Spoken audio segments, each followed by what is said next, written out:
Hey everybody, I'm B and I'm playing Violet. Hello, everyone. I am Alex, and tonight I am playing Cyrus Eldemar. Nerds, what is up? My name is Sarah, and tonight I'm playing Cinda. Hey everybody, my name is Juno and I'm playing the Ashen One. And I'm your Dungeon Master, Hubelio. Welcome everyone to another episode of Rise of the Leviathan. And I think tonight we are going to start with a few announcements, I believe. Sarah, take it away. Yes. All right. So, first things first. Next Friday, we will not be streaming because it is going to be our off week for the month. So, go entertain yourselves, I guess. I don't know. But second announcement. Oh, goodness.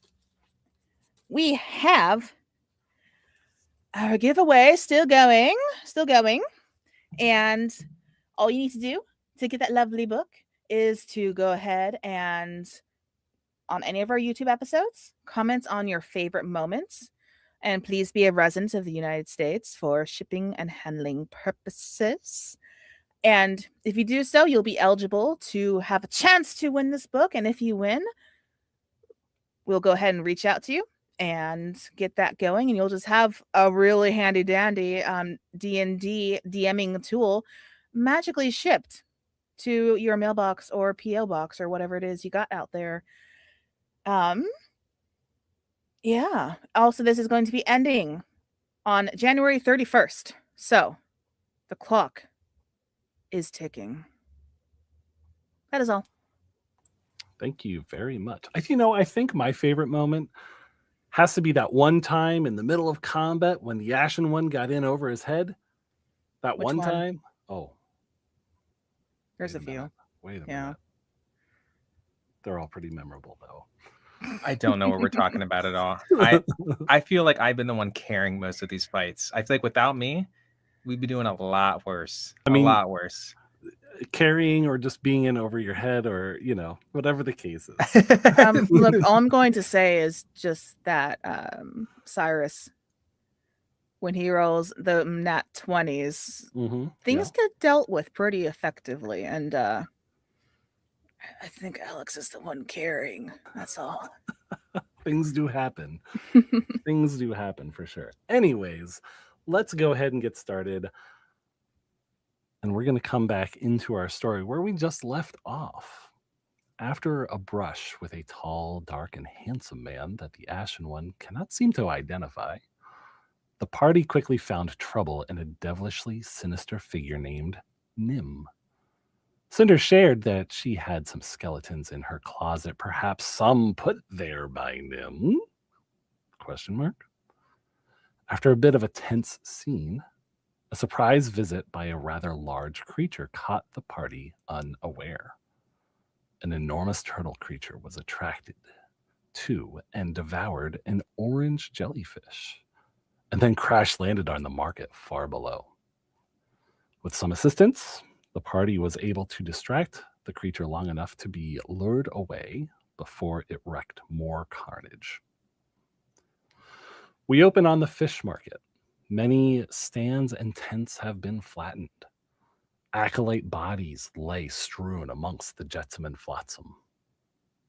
Tragedy is met with relief that this threat has been neutralized before more of the area has been destroyed. A small figure wanders into the plaza, his large, froggy eyes blinking back tears as he rushes to his fallen comrades. He stumbles and almost trips over his oversized robes. He begins administering first aid as bandages and salves fall from his pockets. Our party is dirty and exhausted from being a hair's breadth from being overwhelmed by the beast that is trundling off in the distance towards the outskirts of the city. Yellow light, previously eclipsed from view, now streams down again in a midday glow that almost makes things feel normal.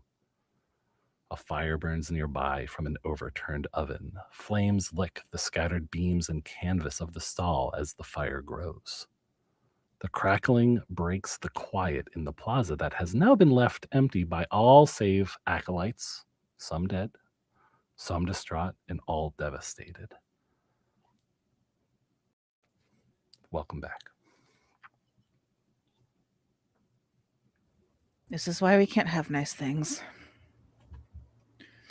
How many guards are currently escorting, shall we say, Mr. Turtle, away from us? Sheldon. His name's Sheldon. Oh, is it? It is now. They're probably a good 700 to 800 feet away. You can probably see 15 on one side of the turtle, and then like on the other side of the turtle, you kind of look to the right, and they're to the right, further away from the turtle, and then to the left, a little bit further away from the turtle, like on the other side of the turtle, there's like another 10, 15 there as well. So there's at least 30, and you have the feeling that there are some in the middle as well.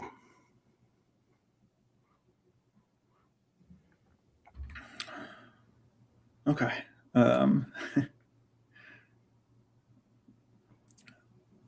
Let's see. So I think I've just helped Ash back to his feet, as he has so lovingly reminded us of his filth and the transference of said filth onto me. But yeah, I think I'll just probably take a step back. I got a hand up on your shoulder and just kind of give him the once over. I know that Violet's already, hit you with the healing magic, but just want to kind of take in the state of the Ashen One real quick. It's all right. You can check him out. I got you. Ashen One's gonna stand. Yeah, once he gets that standing up as well, he's just gonna kind of like wipe the gunk like just off of him. Obviously off of his mouth first. And he's gonna pull out that bottle of alcohol that he grabbed, and he's gonna hold it out for Cyrus, and just kind of be like, I figured you were probably running dry, and I can't really handle this stuff. Yeah, I mean, thank you, random. Appreciate it. I take it you're good to go then, man. Yes, Violet has helped me very much. My wounds feel less like burning and more just kind of like a dull ache.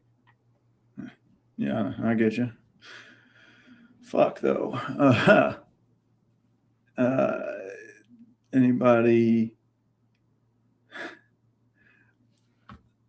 I'm a little bit overwhelmed here. I think this is the second giant animal that's tried to eat you, specifically Ash, but tried to kill us.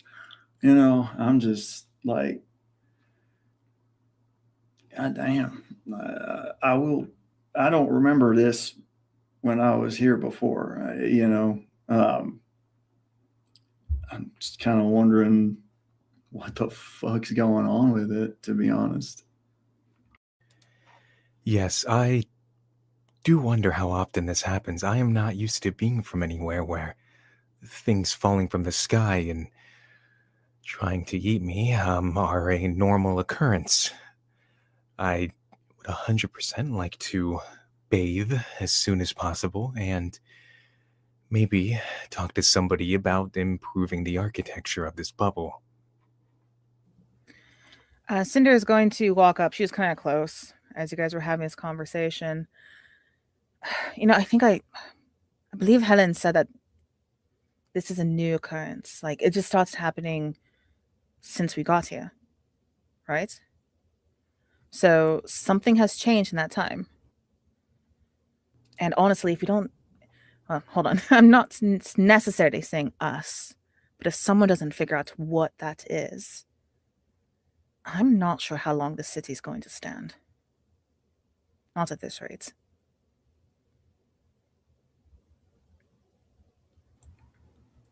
Oh, well, be that as it may, I feel like that probably still a little bit over our heads at the moment. Ash, I agree. You in particular, not meaning any offense, of course, but you use yourself a little wash, I'd say. Yes, I would pay good money I would pay all 100 gold I just got for a good shower if it took that. So that large turtle creature is about 1,000 feet away now, so it's getting further away. But as it's moving, it crushes a temple beneath its right claw. Is it a And Ryman temple? It is a Ryman temple. Yes. Um, Sorry. Was it the one that we've been to before or a different one? It's a different one. Okay. But you kind of see people scattering as the overall chaos of what's happening off in the distance is creating enough of a buzz that most people seem to be escaping their homes or the temple itself, but it's causing quite a bit of chaos for sure.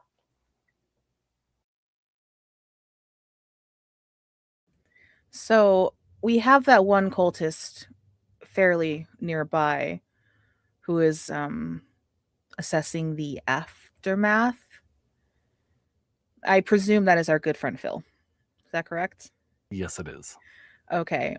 And does it seem like Phil has found anyone who is not applesauce, as previously described? It does look like he is addressing the wounds of one of the cultists that was either injured or killed. You can't quite tell. He's about like 70 feet away. Okay. I think Cinder is going to head off in that direction and see if there's anything she can do to help with that mess.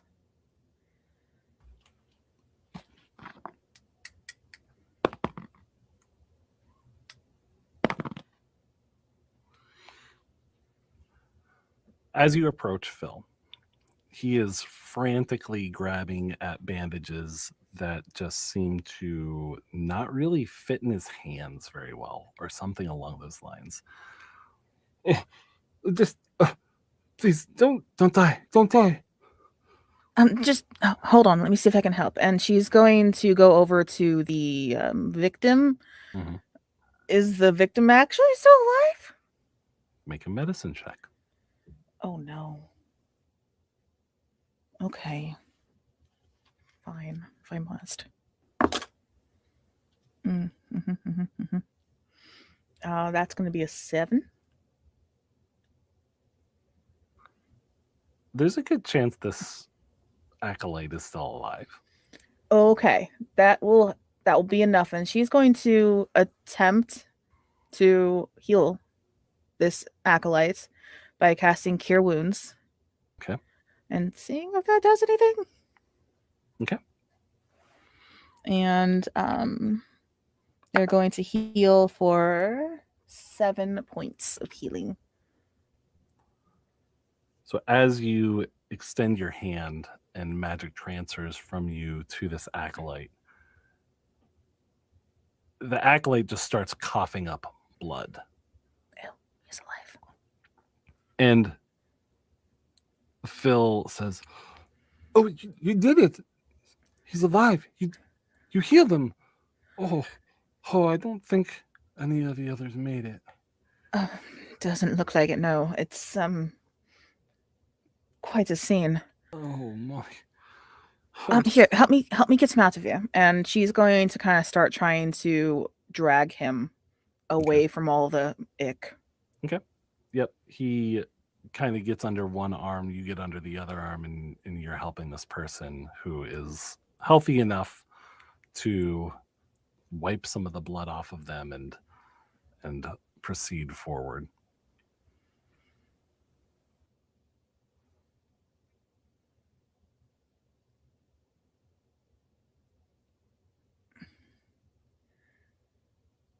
All right, so that was not pleasant. I know I've seen you before. Have you ever just thought, and also you, friend, who is not dead, have you ever thought that maybe not being part of a cult might be a good idea?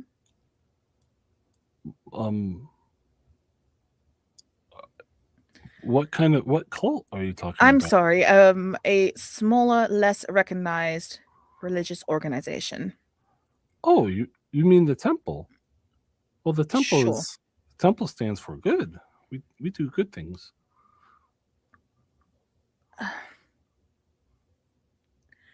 Not always.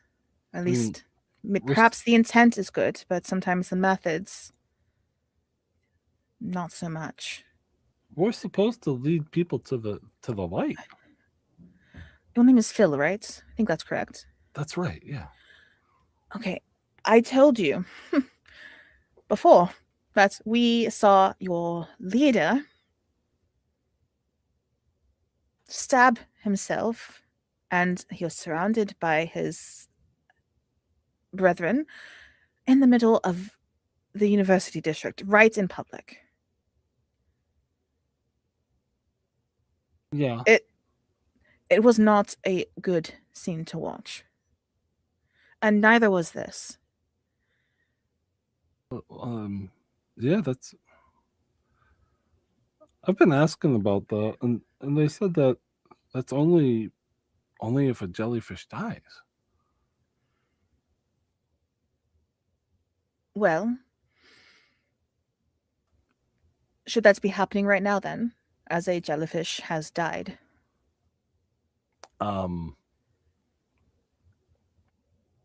As you say this, That was rhetorical. the person that you're helping along kind of looks up at you, and this is a male elf, and he says, you are correct. No, I'm not. Phil, do you have a dagger No, with you? I'm not correct. Nope. Not correct. Make a persuasion roll.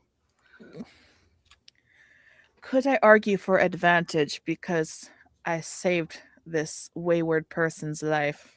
You don't know what you're convincing them to do. I don't know if you'd be asking for advantage at the moment. Disadvantage it is. I'm trying to persuade him not to do the thing. I mean, not do the thing.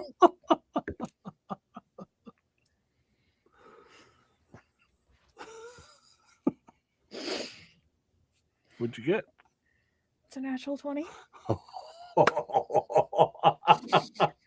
Yes. Okay. 25. Phil looks at him and says, I don't have a knife. They never gave me one. And the elf looks to you and says, do you have some sort of cutting instrument? Not that I'm going to give to you, no. And he kind of looks down.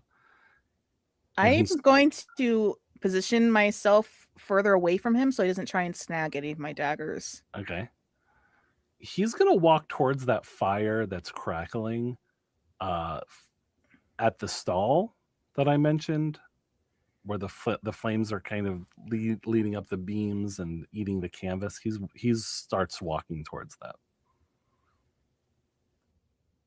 Is your friend going to go and try and find something to stab himself with? He is. Oh, fuck. And she's just going to go follow after him. She's going to catch up, put herself in between him and where he's trying to walk. Okay. She is going to kind of spread her wings a little bit as a little extra, like, you shall not pass kind of gesture. And then she is going to use her last spell slot for the day, well, at least until next short rest, and attempt to cast Charm Person. That's a wisdom saving throw? That is a... Yeah, wisdom saving throw. What is your spell save DC? It's 14. 14? Yeah. You got a 15. Motherfucker. Okay. Well, I am still in between him and where he's going. What does he do? He looks at you, sizes you up a little bit, realizes that you're physically a little bit larger than he is, especially with the wings. And he like leans to one side, you lean to the same side, and he says, "You know, it is a grave, horrible thing that the jellyfish goes by itself to the afterlife." And then he looks over at the other acolytes' bodies that are on the ground, and he says, "Perhaps they will be enough to help guide him." I think so. I think this jellyfish is going to have quite the entourage. So let's not add to it. And she's going to kind of start moving closer to him to get him to move back, hopefully. He doesn't offer too much resistance. Like if you, especially if Okay. you start like shoving him a little bit, he'll start moving away from the fire. Okay, we're going to do that. Cinder is going to kind of like gently grab his shoulders, just turn him around, and just give him a little nudge, Okay. and get him going back to Phil. You notice he has just a little bit of a limp, so he's not fully recovered yet, but it's probably enough to discourage him from trying to like break away and like sprint towards something that'll cause him harm. Well, that would make logical sense, but we're not dealing with the most logical folk here. So she's going to keep an eye on him. Phil says, "You know, when jellyfish aren't dying all the time, we're really nice." I will take your word for it. But also, do note that there is something happening with the jellyfish. This is the third one in, I don't know, 3 full days. Yeah, I don't know why was it orange? That was so weird. I don't know, but it seems like when it's orange, it attracts predators.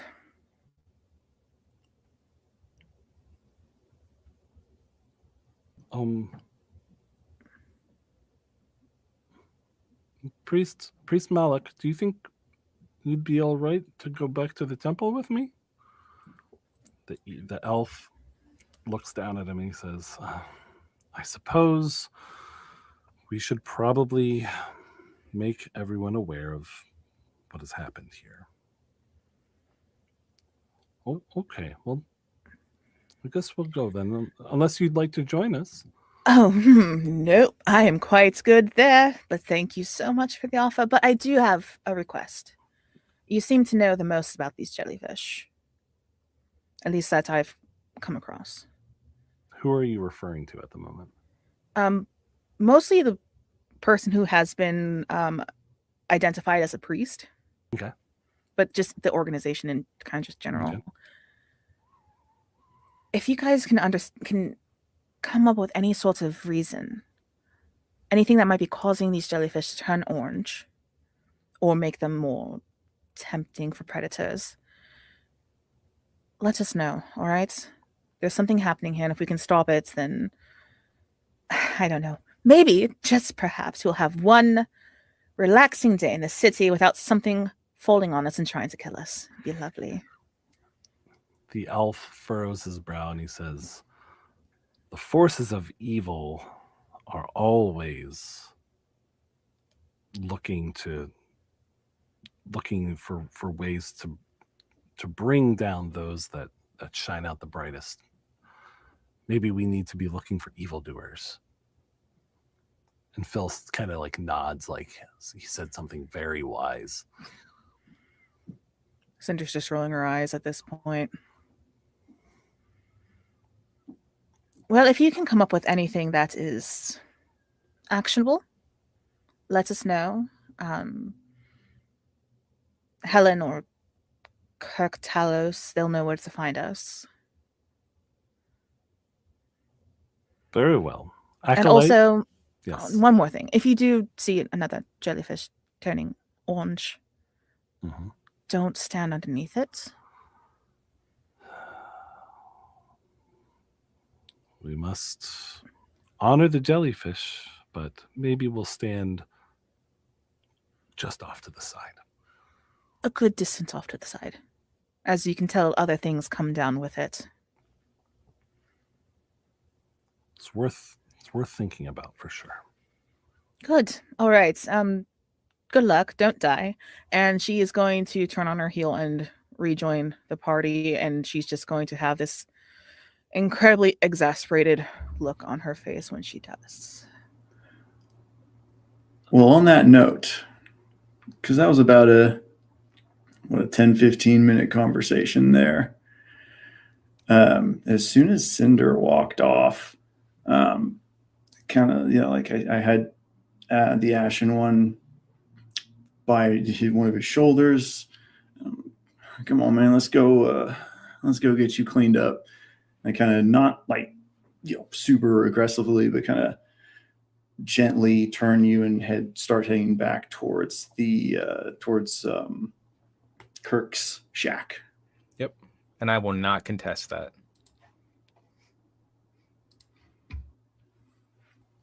So you guys are going to get cleaned up. Mm-hmm. Yeah. Shower time. Okay. And then is Violet coming along with us?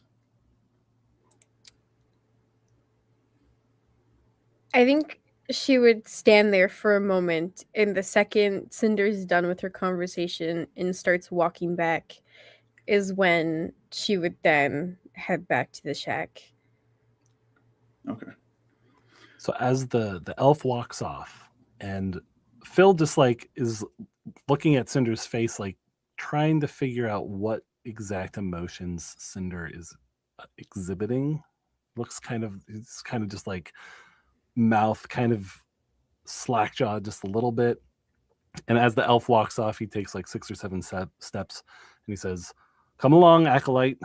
And Phil turns and catches up with him. And Cinder will walk off in the direction that Violet's walking.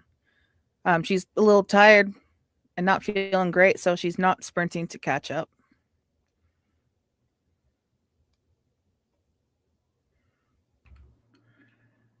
While I was escorting the Ashen one back into the shack and back down, I guess downstairs, like once we get back in, is it still like the bar area? Are there still a bunch of people in there? The bar area has cleared out. You still see the back glow of like the frosted windows. You see a little bit of a yellow glow, like it almost looks like it leads to the outside rather than the fact that it's underground. So that illusion is still in place, but you just see the bartender. There's nobody else in the tavern at the moment. Okay. Let's give the bartender a little nod and then steer Ash towards the stairs. You're gonna probably want to be a little bit careful if you're spending much more time with Cinder right now. I don't know what we're dealing with her, but not good, not trustworthy. So just watch yourself.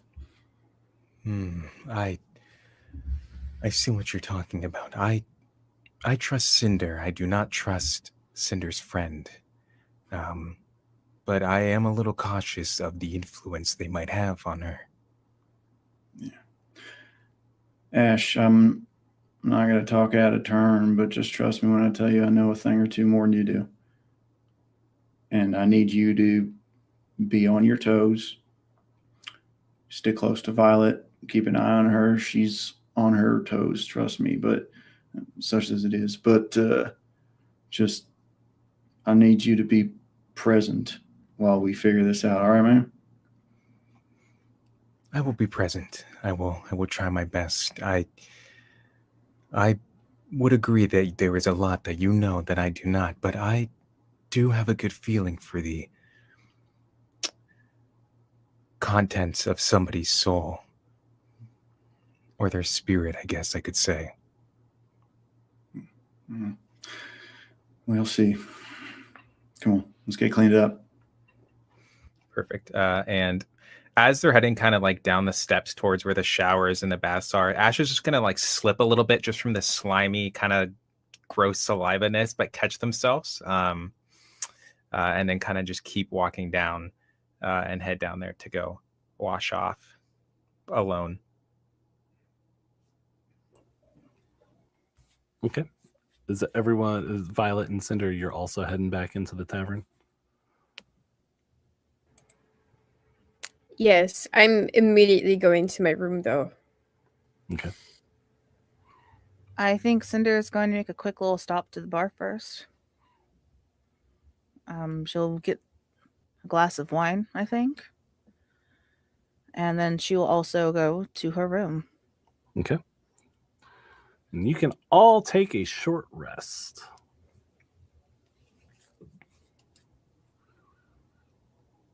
What if we wanted a long rest?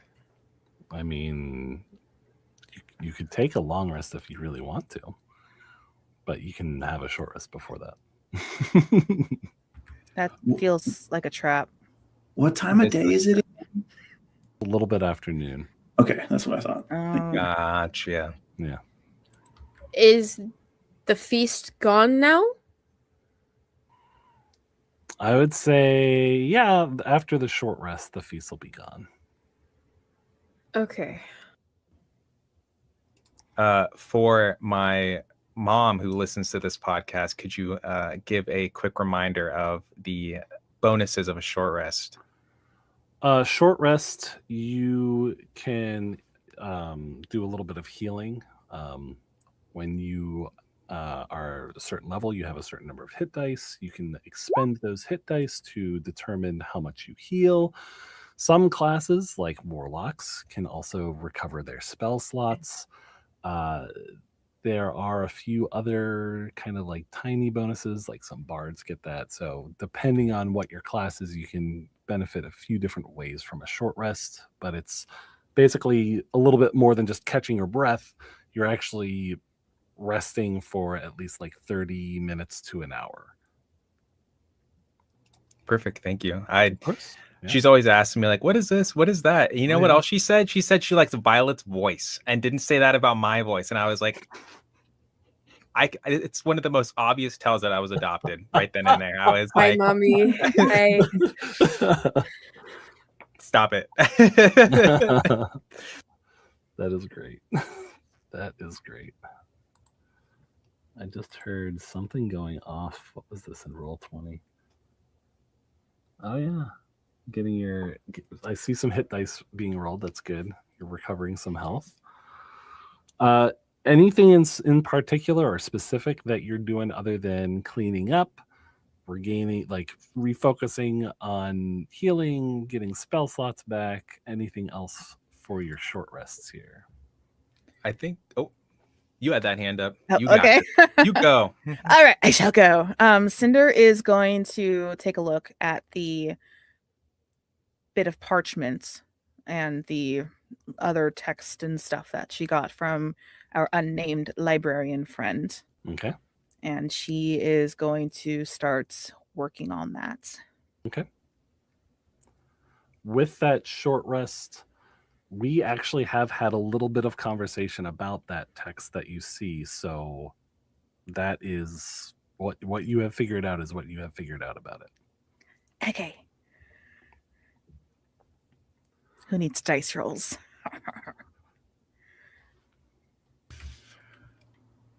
I think towards. Well, actually, the Ashen one was saying something first. I was just going to say the Ashen one is just going to kind of take like I don't know what the equivalent of a microfiber ShamWow rag would be back in the day. In that time period, but he's gonna kind of take like a little mini salve out of his pocket and then just kind of like look in the copper or silver mirrors, whatever they have set up in those little rooms, or copper plates, whatever, and just like buff and shine his horns.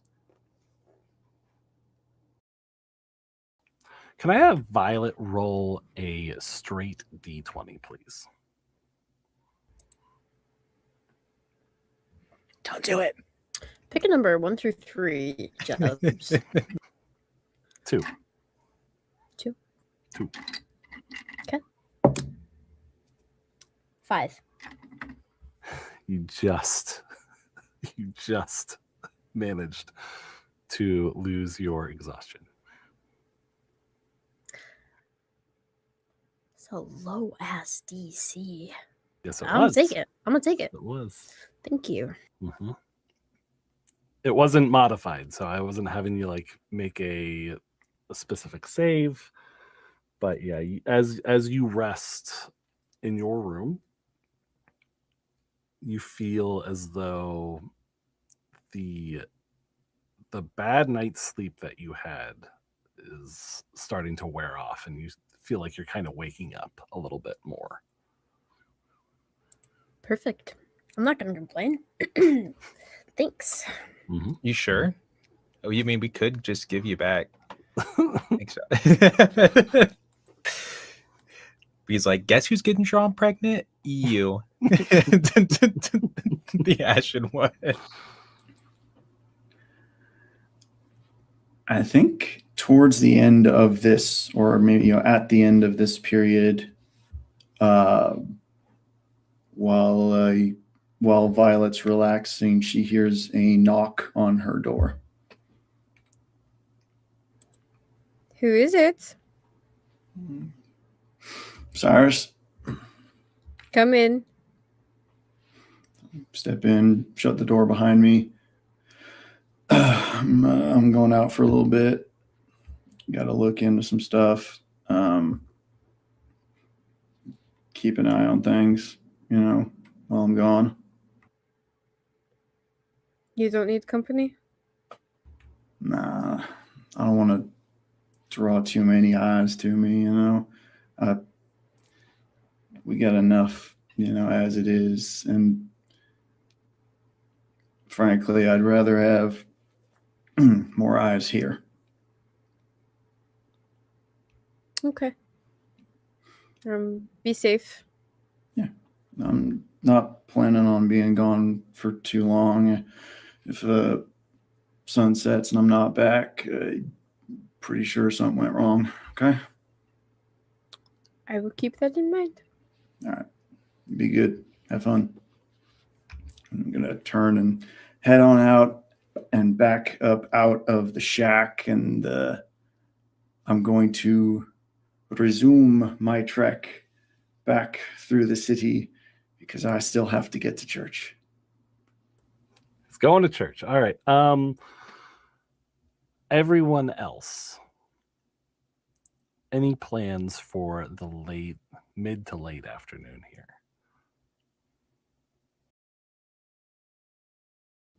Not me. Just reading, doing some translating, some nerd shits, and drinking wine, as one does in the middle of the day.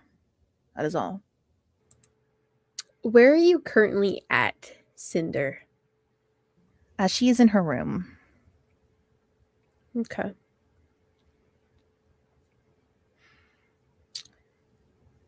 I know. Violet's gonna stay in the hallway. And just kind of stand outside her door. The door is closed, so if you're doing any surveillance... I'm standing outside my door. Okay. Just watching the hallway. That's fine. Just want to let you know what the scene was. How are you standing there? Are you like just imposing, or you're like leaning? Yeah, that's what I'm thinking. Just all that stuff. Are you leaning against the door? Are you doing like the cool lean pose, like you got the finger guns out? Or like break it down for me. No. I most definitely just kind of, yes, leaning up against a wall, fidgeting with the amulet, and kind of just keeping an eye out every now and again, looking back and forth, I like it. I'm gonna go and I'm gonna step out of my room, and I am gonna go and look for a cemetery in the area, just to kind of sit and meditate at, since Ash feels very comfortable with the afterlife. Um, Ideally, not a Ryman cemetery, um, but as they walk past, they're going to just give a nod to Violet and just kind of say briefly, I am headed out. I'm going to visit a cemetery. Be back before the jellyfish go to sleep. Very well. I will not take long. And then they kind of walk back and head up the stairs, and then they head out. Does the Ashen one ask? For directions? That's probably a smart deal. I was thinking about it, and I was like, would Jubelio do that to me? But I'm also just failing as a role player. Anyways, yes. So I'm gonna go up to the bartender and just kind of say, he'll knock on the counter, at least because the bartender will probably like doing some dishes or something in the background. He's gonna say, Excuse me, bartender. I am looking for a cemetery. Ideally, nothing Ryman associated. Well, the closest cemetery would be in the trade district, and if you're not looking for one connected to the Ryman Temple, you're probably looking at the Hellenic Temple. Let me take a look here. yes, fact check. Oh, just kidding. Yeah, if you go up the ramps, the main two ramps to the trade district, go about 3 blocks down and you'll see it. It's past the big water fountain. Thank you. And then they're going to turn and they're going to head out and go up the ramp towards those 3 blocks. Okay. And they're going to kind of just be a little aware of their surroundings as they walk. So, Ashen One, you walk through the Shallows district. You approach the ramp up into the trade district, and you see this very large water fountain about 2 blocks in. It's a round water fountain. It looks like 2 women dancing, and there are a lot of precious stones inlaid into the metalwork of this fountain, and it's maybe about 5 to 8 inches deep, and there's kids playing in it, and people. There's not a ton, but there's a few kids playing in it. You walk by, and you see this graveyard, and there's a temple connected to it. Looks like it might be a temple, but it also looks like it might be overgrown. There are vines running up this building to the point where there's just foliage everywhere. It is completely covered. It looks like a cottage that's been completely overtaken in the middle of the woods, but it's not in the middle of the woods.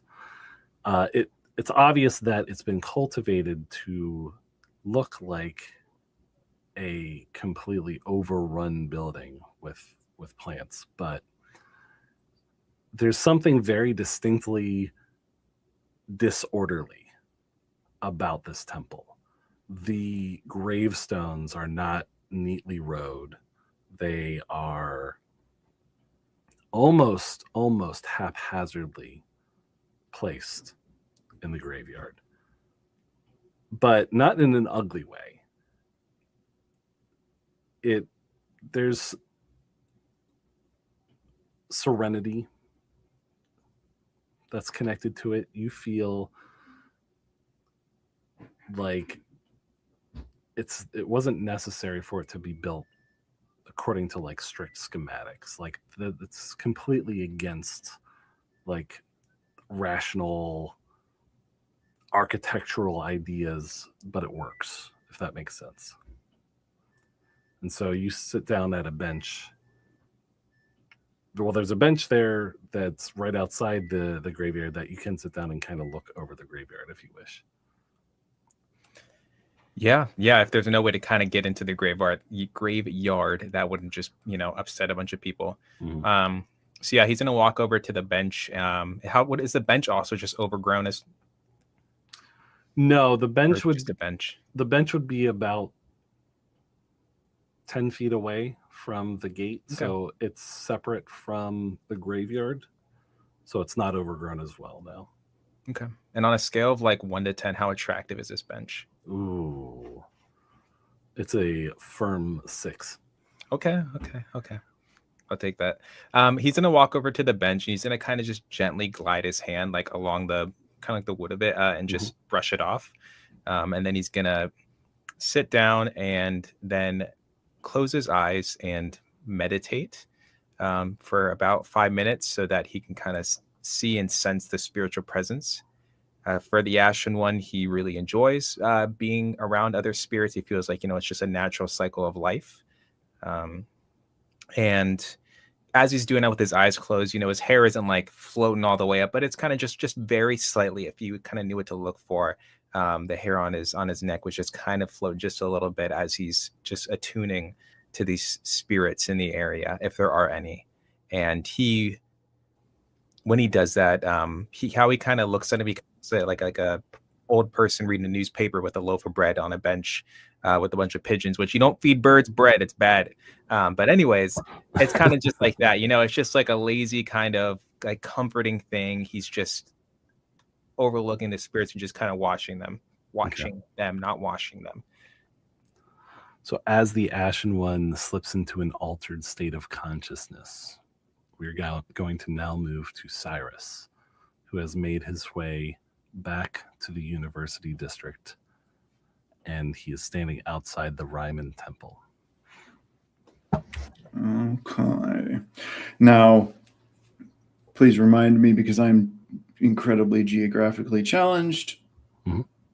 Is the graveyard where Malgan Rommel was buried like adjacent to this building?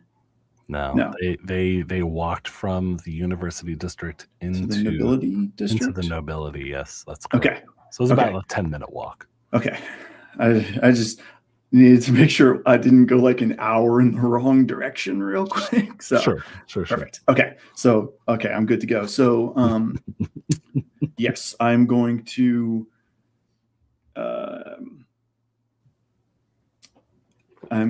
step up and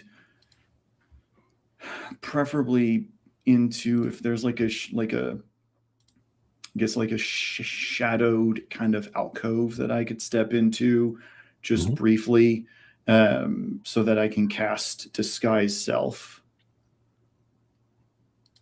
And I'm not going to do anything drastic. Basically, I'm just going to change the features that are already there. So the eye markings disappear. I look more like a half wood elf now, more like a auburn color hair, green eyes, probably a pretty light skin tone, but much more actual color to it than Cyrus. But my actual facial features and garb and everything is going to remain exactly the same. And then I'm going to step in to the temple and take a look around and see what's what and see who's there and everything. Sure. So you easily find a place to cast Disguise Self. Like, you probably step into an alleyway, and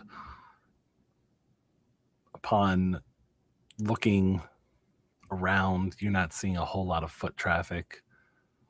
And it's definitely, you wait a few minutes, you come back out, nobody is following you or tailing you or anything like that. You do see that there are a few priests outside the temple doing maintenance work.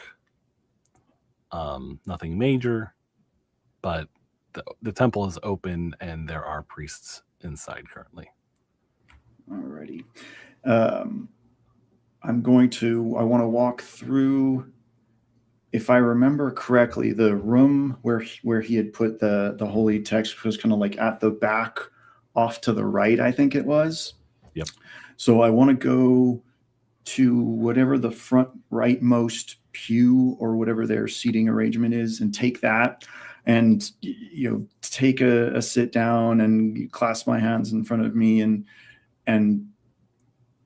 not pray for 5 or 10 minutes. What I'm really doing is looking at that door and trying to make a really professional assessment on ease of illegal entry to that door.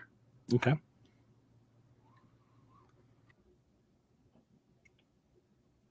Everything in the temple seems to be made of marble or oak.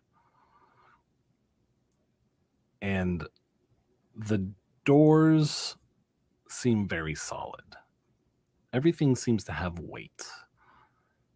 There are like little confessional booths, but instead of them being like connected, they're just individual booths. You see a parishioner go in, close the door, and the click of the latch, the weight of the door as it closes, sounds very solid. Enough that you can tell that if the door were locked, there would be quite a bit of resistance to tampering. As you sit down, at the front, in the back, close to where you're sitting down, because you're like moving all the way to the front of the sanctuary area, and the dwarf priest that presided over Malgin's funeral is there in his robes. And it's a white robe with a red flame. And he walks up to you and he says, "Welcome, friend." Thank you. I appreciate the hospitality. Is there anything in particular that brings you to the temple today?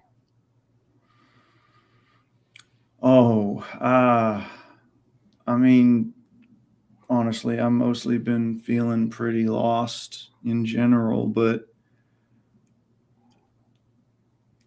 I mean, what do you know about demons? This world is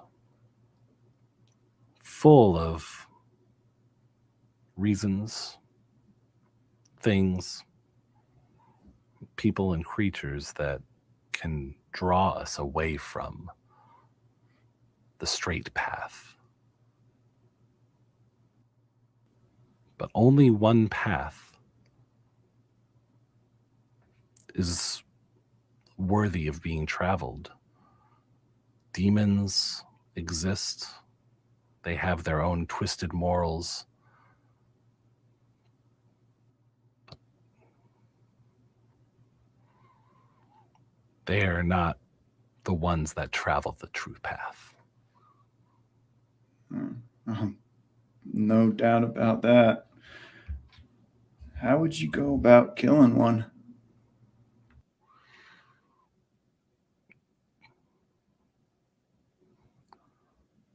The best way to defeat any sort of evil of that nature would be, and he clasps his fist, and around his fist there's a white and orange glow, and he says, "Divine fire purges all but the worst of demons.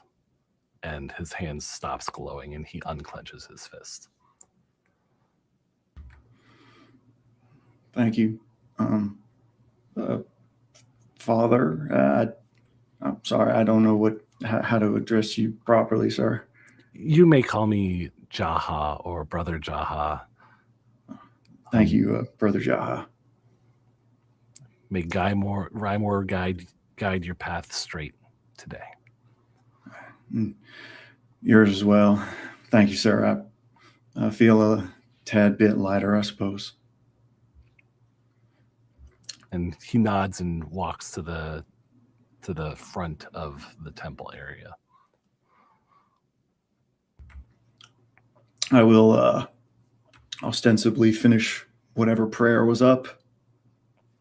Excuse me. And then head on out kind of pretty casually. And then since it's fairly close by, I do want to see if I can get to Maugan's grave. Okay.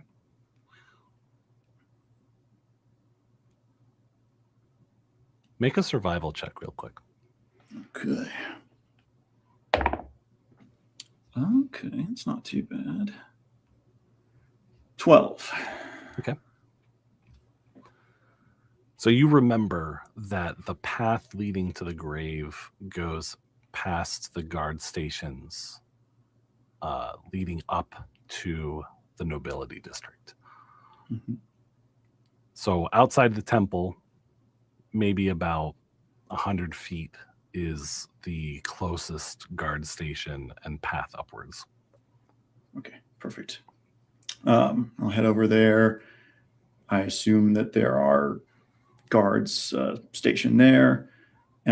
So I'm not going to avoid eye contact or anything. Going to give however many of them there are, give them a little head nod and if they don't stop me, I'm just going to stroll on through. One of them steps forward and says, "State your purpose." Afternoon, sir. Paying respects to a recently lost friend. How long will you be in the district?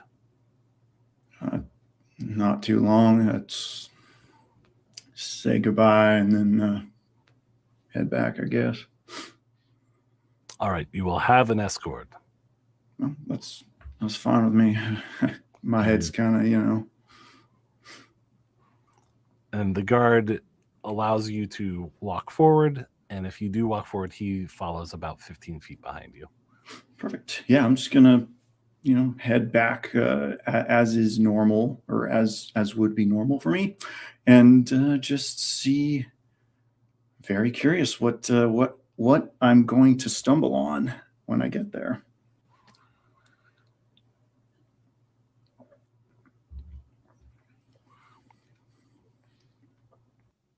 You're immediately taken with the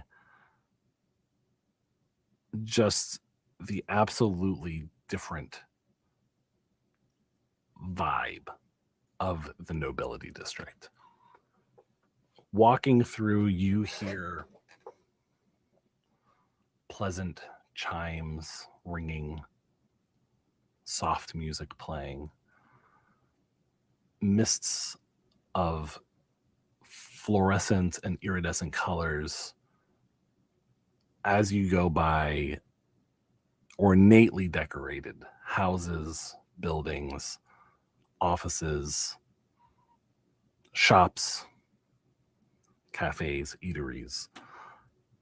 And you're just reminded how starkly different this area of the city is than even the university and the administration, but definitely the Shallows.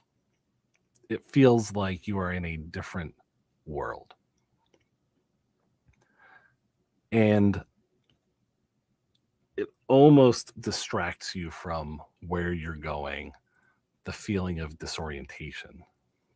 But you do eventually get to the graveyard where Maugan Ramel was buried. Alrighty. Head on in and head to where I remember him being interred. Mhm. And yeah. What you see is the grave with pretty freshly moved dirt, but a covered grave. And I'm gonna kind of step up to it, and as I'm looking down at it, and can I, between the grave itself and any gashes from Cinder's like spell thing that like dug up something, I'm looking around, and is there any evidence that this has been disturbed since he was interred? Make another survival check. Sir. Hey, 17.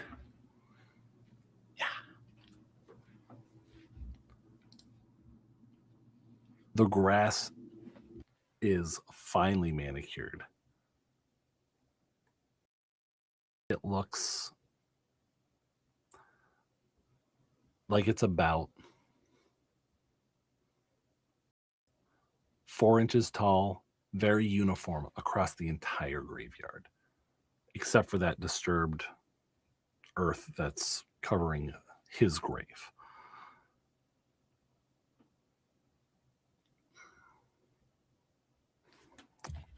Let's see.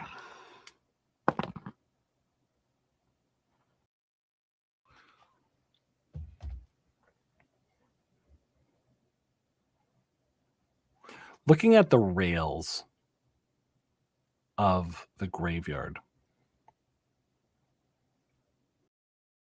you can see that a few of them have been recently replaced, like along the edge of the graveyard.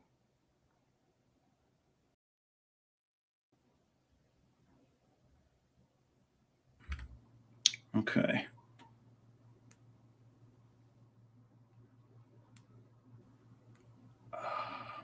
Okay. I will give a little bow to Ramel's grave, and then turn and head back. And as I'm heading back,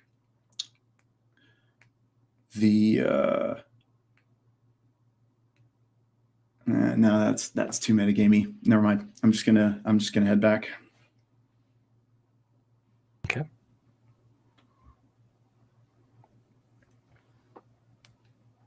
All right, the guard follows you until you get back to the guard station. And without saying anything, they just stop following you. All right. I'm just gonna make my way back down to the shallows. Yeah, I don't want to. I'm not trying to push the time too much. Okay. So as you head back, we are going to flip back to the Ashen One. In your meditative state, Ashen One, you see that the calm of the temple extends beyond the physical world.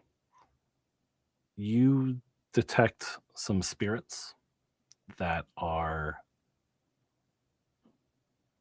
connected to the graves in this graveyard. There's just a few, but they are all acting to tend to the flora that is growing on the temple. And even though they can't physically interact with it, they are carrying out tasks that you suspect they probably carried out during life to take care of the temple. Are there any like pets or animals or anything like that? Spirits? Yeah. Not in this graveyard now. No worries.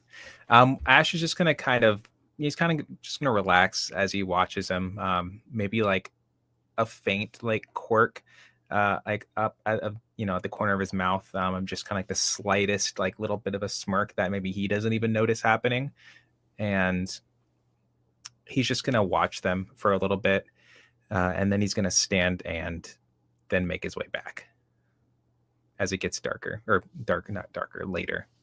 Okay. No pet cemetery today, huh? I know. Honestly, I was really hoping to pet some spirit cats or something.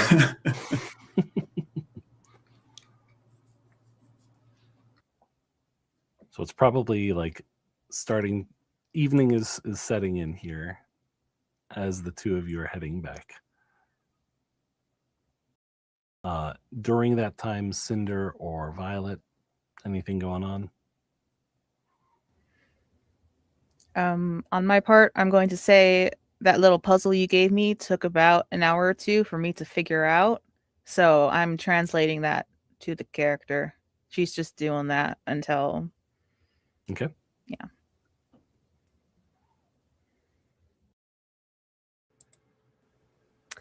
A hallway has never been more camped before. Let me just say that. Ashen One and Cyrus, you two probably arrive pretty similarly at the same time back in the plaza. And you can see off in the distance, there's a trail. If you've ever hiked or walked in the wilderness and walked past power lines that have a manicured area, and then there's like wilds kind of like growing up on both sides of that path, that's kind of the sense you get looking in the wake of destruction of this beast as it has exited the city. It looks like buildings rise on the left and the right, and then there's just a mowed down, flattened area going in one direction towards the outskirts of the city.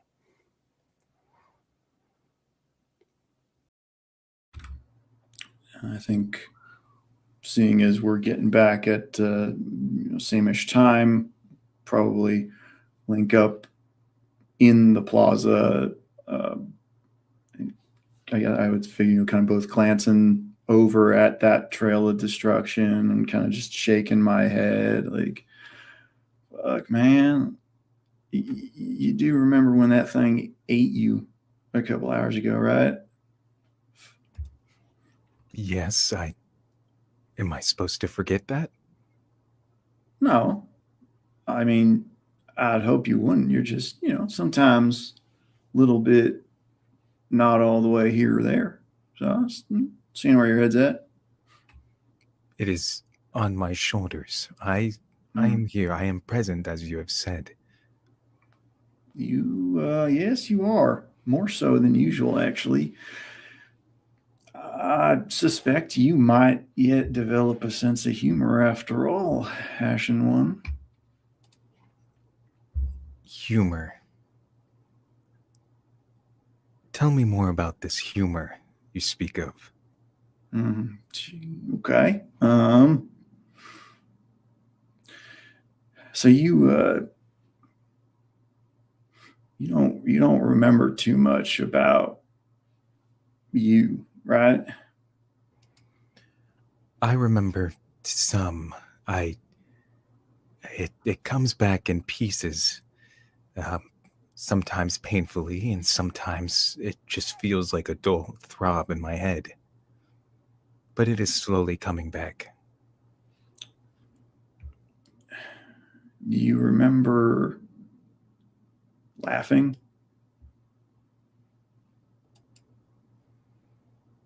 Laughing. Yeah. I don't think so. Okay. Describe it. Not something that I can really describe in the same way that I can't tell you what humor is. you don't necessarily understand what a laugh is, but when I'm laughing, ha ha ha ha, ha at you, you remember anything made you happy?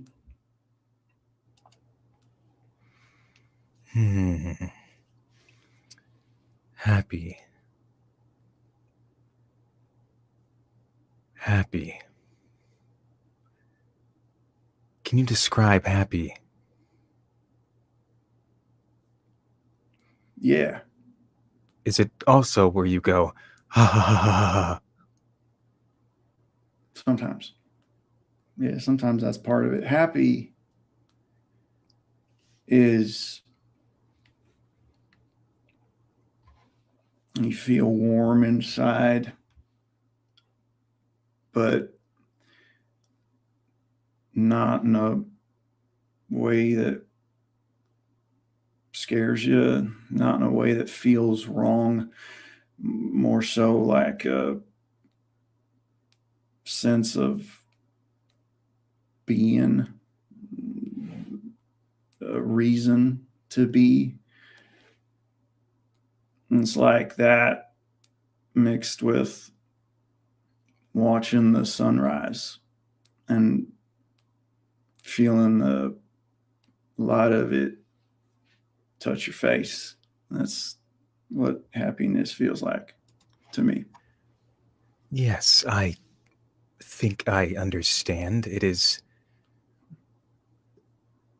like how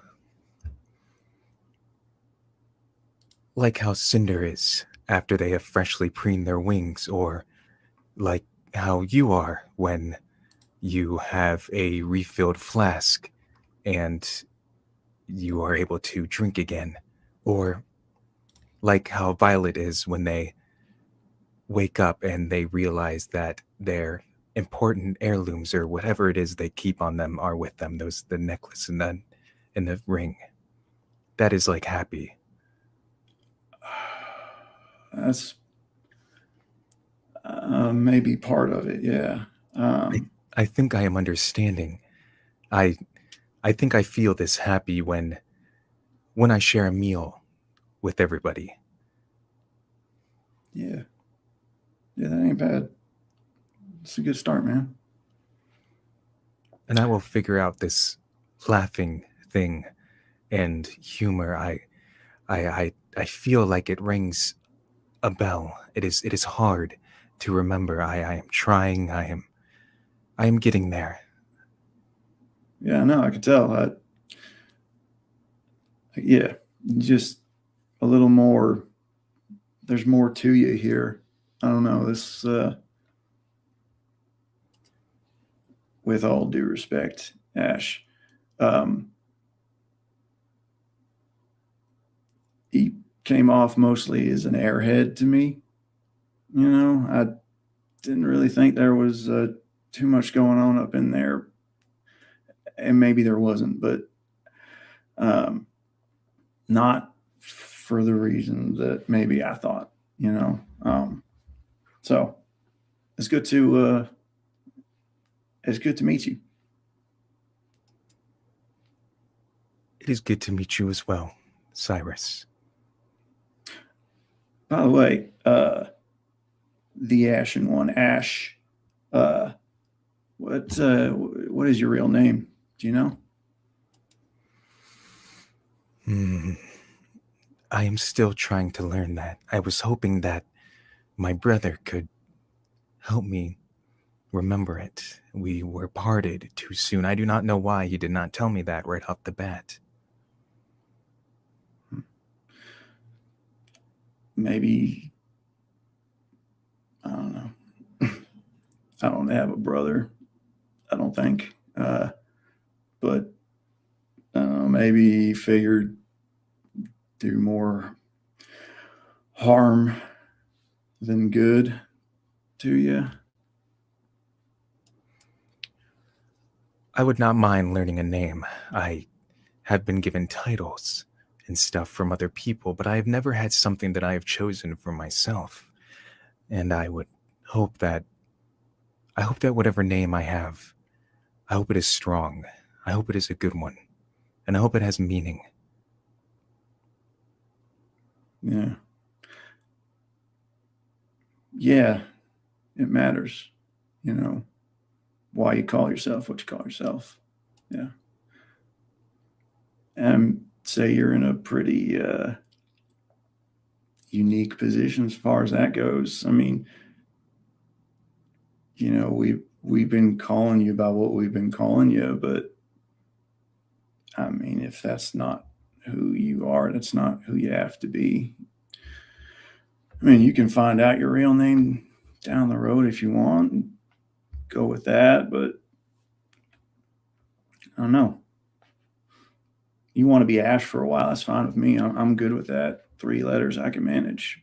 But you ever feel like you're not Ash, we'll go with that. Thank you. You are more supportive than I gave you credit for when we first met. This is a good side. You've always been a good friend, a good member of the team, I would say. I look out, for people that look out for me. Over the table. What the fuck was that? What? Wasn't me. Was it you? Okay, I heard that. I heard that dice. All right. Okay. That's not. It's not. Am I about to shoot? Am I Dude, about I to was just yeah, ignoring that. Like, nope. Wasn't me. I literally, my stomach dropped. I was like, "Oh fuck, what is happening? Are we about to get like skewered from behind?" All right, perfect. Anyways, Ash is gonna kind of just look up towards the sky, noticing that the sun, the great jelly, is getting a little lower, and he's going to look back down towards Cyrus, and I guess down, yeah, because I'm taller than you. Damn. Does that make you nervous? Nah. Bro, I have been the little guy in my family my entire life. Dude, I got a bunch of giants on my dad's side, and then I'm just like, yep, I'm 5'9". My little brother is taller than I am, so ain't no thing. That's all right. There's nothing wrong with it. Alrighty. Anyways, so he's going to look down and just say, shall we head back?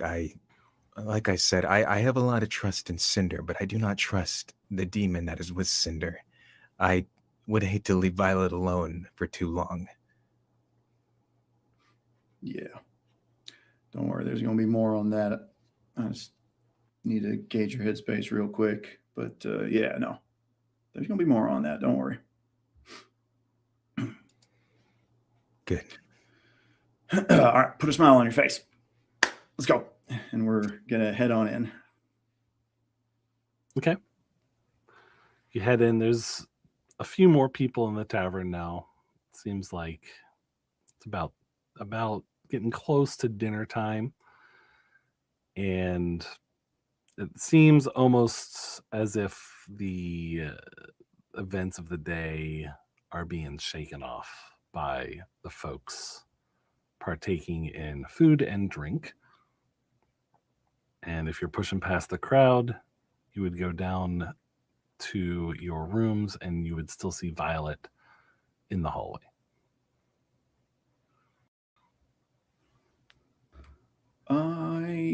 I did want to go down to my room briefly, although I will need to have some dinner. But I'm not going to speak for the Ashen one. yeah, I am also going to grab something. Either I'll probably grab it and I'll probably eat out there in the upper area. So I'll head downstairs and see Violet standing watch. Kind of give her a little nod, and I'm just dropping my coat off in my room, and then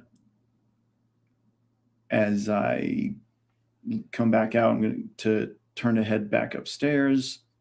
I make eye contact with Violet, and I just say, "Bad news," and then I head back up into like the common area, dining room area. With that, I would follow him up because I want answers.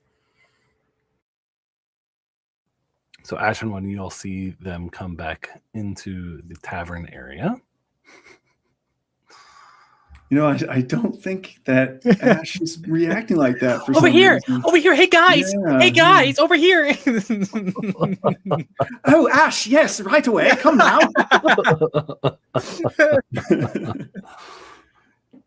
I want to grab a mug of beer real quick, and I do want like at least like a hunk of bread or something so I can munch on it while I'm chatting and stuff. So I'm just gonna grab that. Oh, I was gonna get Violet a glass of wine, but she doesn't drink, so none of that. So just for me then, and then I'll meet up with Ash. Did you go with table or booth? I got a table with only one chair. I hope So there's I got room a for place more. for you to sit. No, I got a table. Okay, so we'll pull up a chair. I'll grab one from another table if I have to, and just kind of sit my stuff down and kind of just take a second, just let everything settle for a moment, look around, make sure there's not too many eyes on us or anything like that. And then, all right, Violet, I'm going to actually have you start if you don't mind. There's some things you and I know that Ash doesn't know yet. And being the one that figured him out in the first place, I don't want to step over it. So can you lay out what's what, and then I'll feather in on what I figured out here today. Right. Ash, after you left the library, both Cyrus and I went downstairs to look for some clues for my issue that I've been having. And upon a casting of locate object on the brooches, we have come to understand that Cinder has two of them, not just one.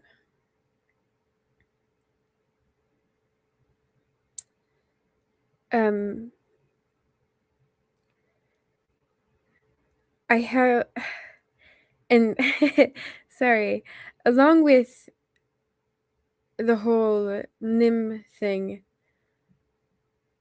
I hold much distrust for her.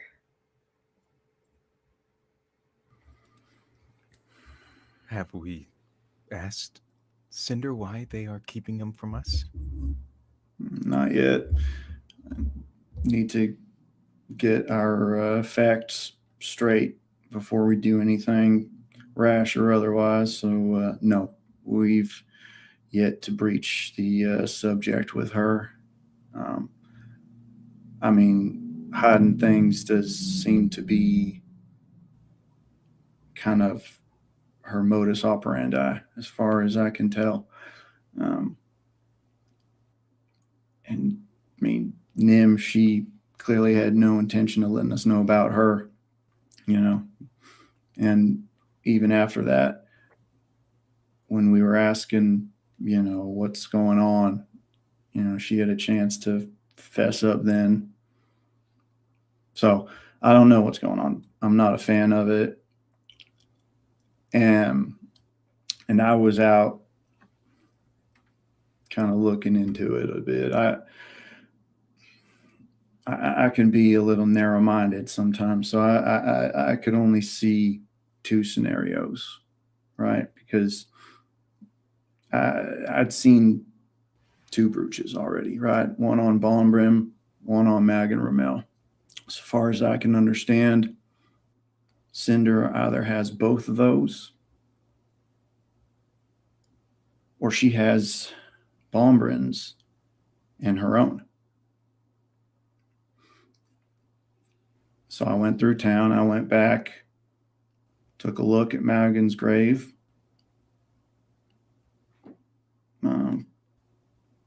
Looked fine to me. Right. As you're having this conversation, I want to quickly cut to Cinder in her room. You've had time to pour over your runes, and you're probably feeling a little bit hungry as it's getting close to dinner time. Are you coming upstairs? I was trying to find a good time that wasn't interrupting stuff, but yes, I would like to come upstairs, but also not in a metagamey way, if that makes sense. No.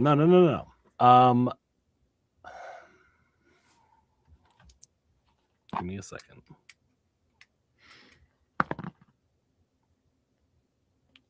Okay.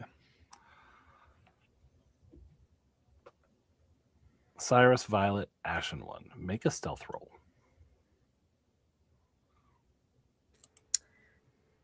Jubs. Yes. Mechanic reasons. If I'm sneaking, as in sneaking, I have disadvantage. Is this using our voices? Yes. Sneaking? Okay, Yes. so no disadvantage? No disadvantage. Okay. I got a 16. Okay.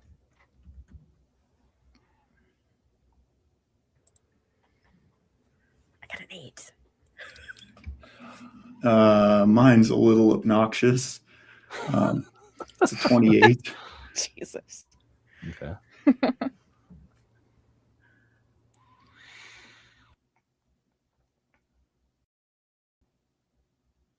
As Cinder's coming up the steps, make a perception roll, Cinder.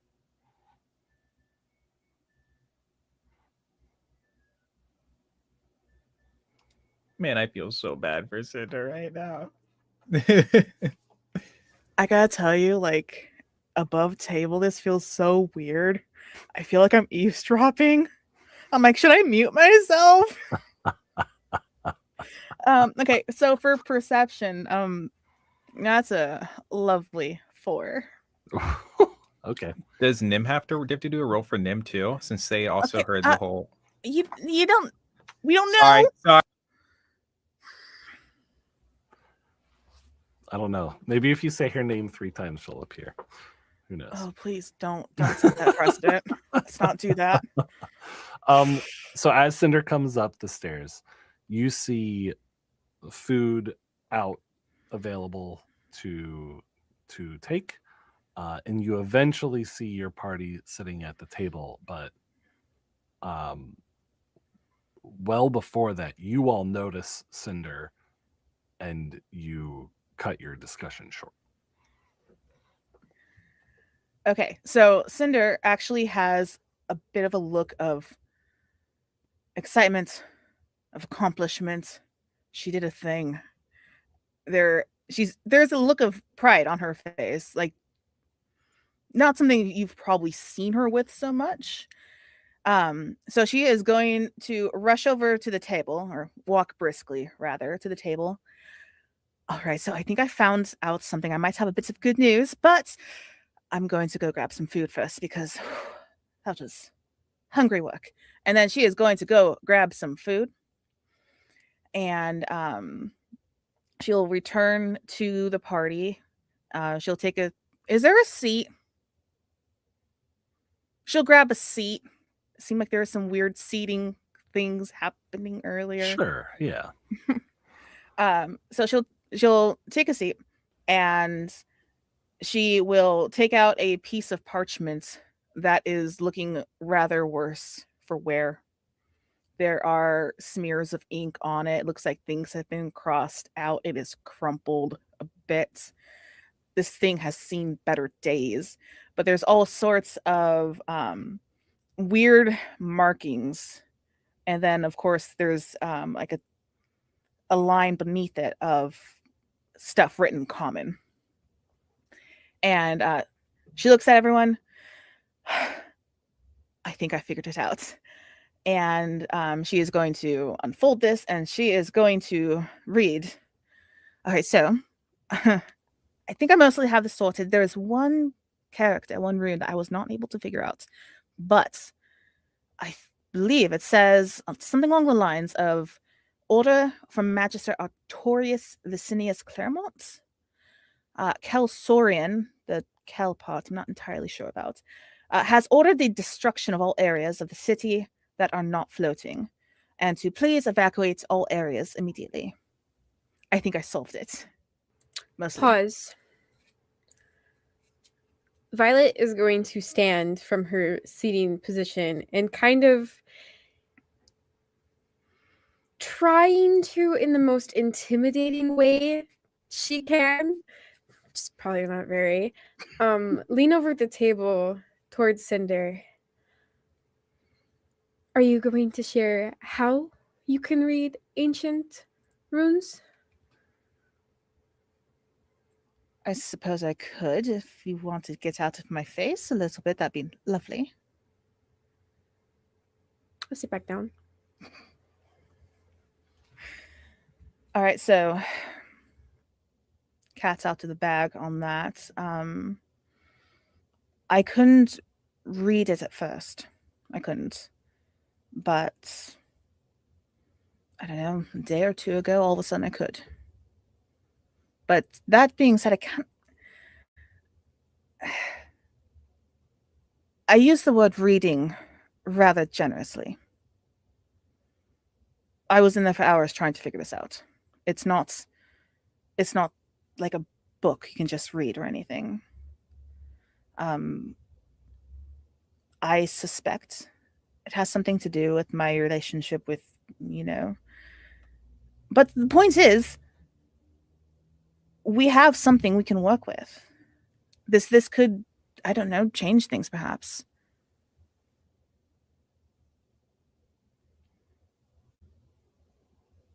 How do you figure that? I mean, I don't understand. I mean, I understand the words, but I don't understand the meaning.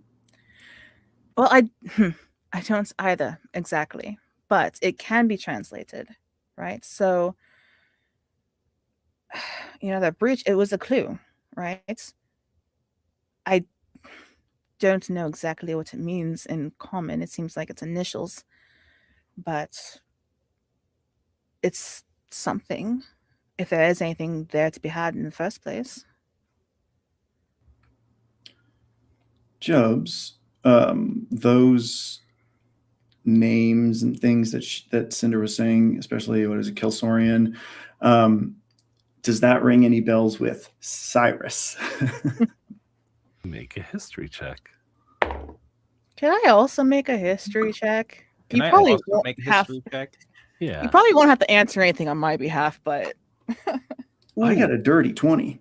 Dude, I got this a nat dice 20. is the best. Hell yeah.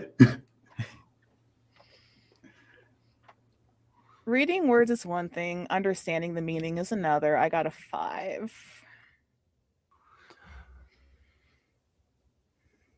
So not for Cinder, but Mhm. for Cyrus and the Ashen One. The name Kelsorian is like a little bit like Alexander the Great or Attila the Hun. Somebody who was widely renowned in the ancient world. And not necessarily for popularity as much as conquest, a conqueror. Perfect. Okay.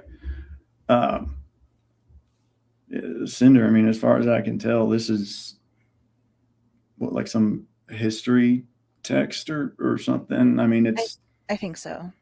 well, I will admit I'm not the most educated man ever walk the face of this planet, but I read a little bit here and there when I was young, and obviously being a little boy, which you gonna gravitate towards the war stories, and that one they mentioned, Kel Sorian, he showed up a fair few times, but I mean that's ancient history, So I just don't understand. I don't know. I don't understand what we're. I looking at. don't. I could be wrong, but I don't think that this little paragraph has anything to do with what we're dealing with. I don't. But there is something of a connection here because we have it on that brooch. We have it here. There could be some other examples in that library. I don't know what the connection is, but it's something. Over the table, real quick. Kalsarian, trying to think how I can ask this without spoiling anything. Is that the gentleman who the Meow Meow character that would have been in the game was associated with? No. Okay, just checking. The other name, though. Yeah. What was? Oh crap! My memory is like ashes. Okay, it's so terrible because.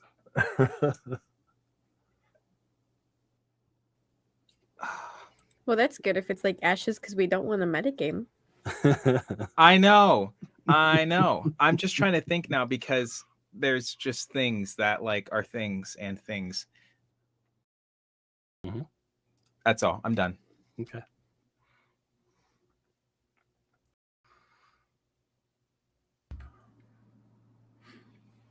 Yeah, I mean, Cyrus is still kind of just scratching his head a little bit.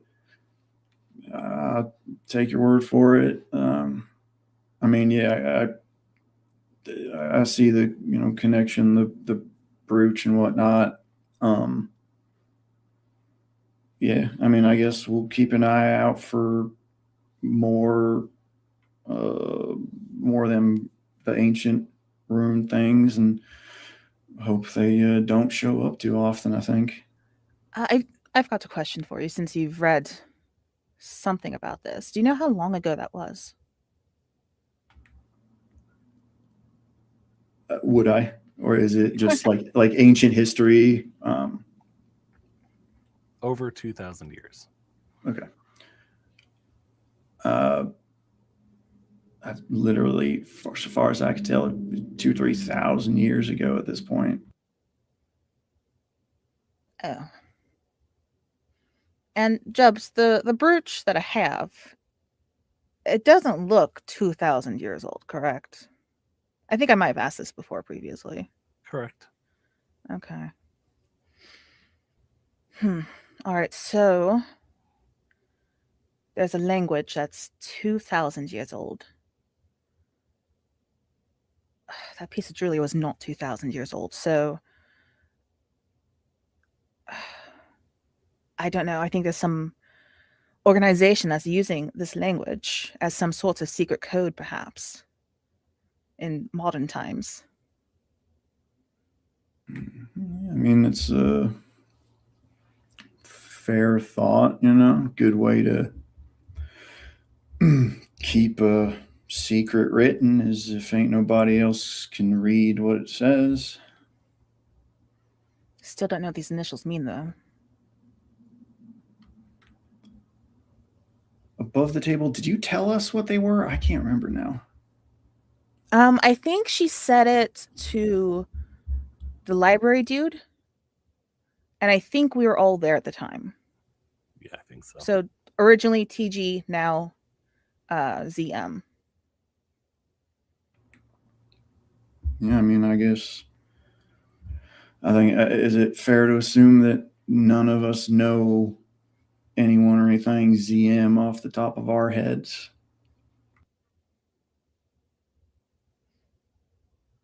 I can't think of anything.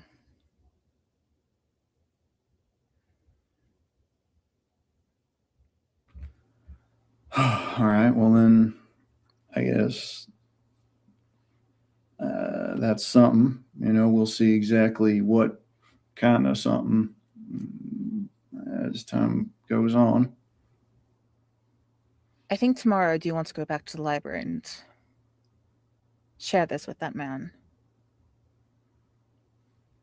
You're more than welcome to. I don't necessarily see the harm in it. Yeah, I mean, maybe curry some favor with him. I don't know if he's got any weight, but it doesn't hurt to have a couple friends. No, it doesn't. I have a question, Jobs. Yes. There was previous talk about how Bombrim killed the council member that was before Helen. Was there a name drop? No, there was not. Wonderful. Wonderful. Nice Okay. thinking, though. Mhm. Okay. Ooh, okay. Somebody's bound to know. I'm getting the vibes, vibe check, that sorry, that everybody is kind of about to walk off in their own ways for the night. I'm gonna. Is the barkeep still behind the bar, keeping the bar? Absolutely, yes. Okay. Sorry. Violet is going to approach and just awkwardly stand there until this individual notices her. My pen. He's just Sorry. polishing a cup. A club? Sorry. Yes, a club. Just like Guy Moore. Wow. Excuse me. Yes. Kind of wild question. Have you when the previous council member before Helen took his spot, were you here when he was in charge? Alive? Nope, definitely wasn't. So you wouldn't know his name? No, I don't really go in for politics all that much. Do you know if Helen is here right now? I haven't seen her since the that big thing came down and almost tore everything up. Is Kirk here? I haven't seen him either. All right. It's kind of bummy. All right. Thank you, though. Dang. And I guess I'll just walk off. Oh, one more thing that I have in my head.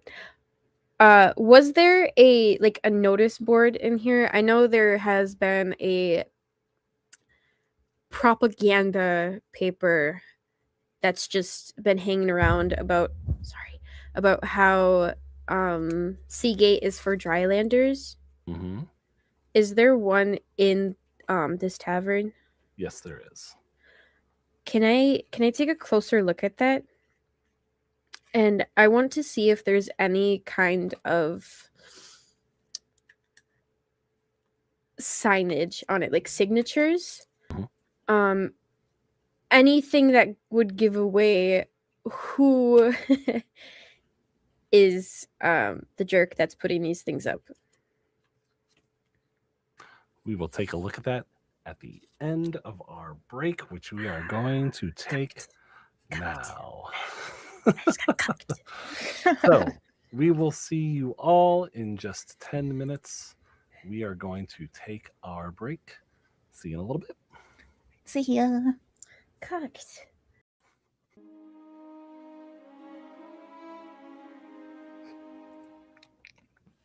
All right. We are back. Welcome back. And we have...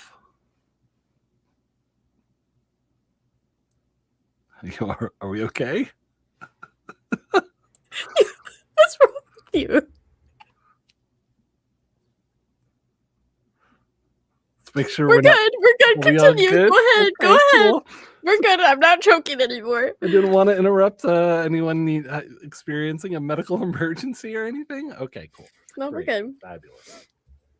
Okay, so where we just left off, Violet was walking up to the notification board, the poster board, and on the poster board there's a flyer that has attracted specific attention that says, let's see, where was that?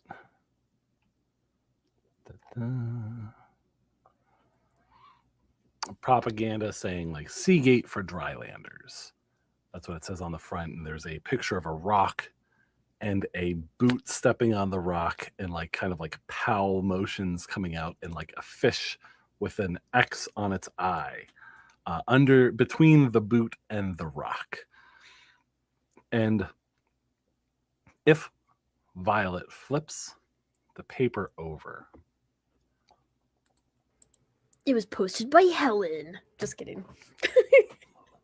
what Violet sees on the back is interested in joining the resistance ? See me at the Sable Rose house.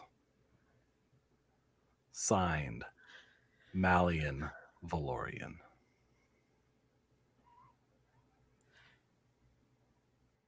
No, the fuck you didn't. Nope. Sorry. Make a Constitution save. I'm sorry. For what? Exhaustion. No Shut up. exhaustion. Shut up. I'm actually like, okay, no, it's fine. Save Constitution, that's going to be a 17. Okay. You feel faint, but you manage to stay on your feet. Okay. Well, I'm immediately ripping this paper off of the wall and not ripping it up. I'm going to keep it on my person. Oh my god, my heart is beating so fast right now. I actually do kind of feel faint.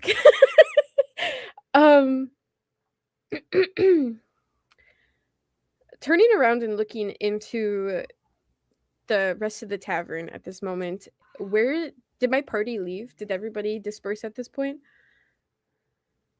Not quite yet. I'm still trying to finish up my dinner. Same. Okay.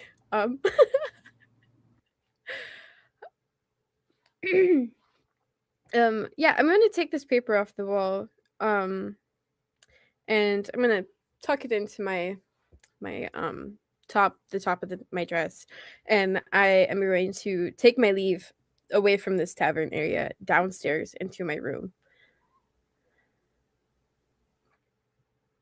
Oh my god. He's in the city. I'm so excited for this lore drop. So Cinder, Cyrus, and the Ashen One, you see Violet grab that piece of paper and just stride quickly downstairs.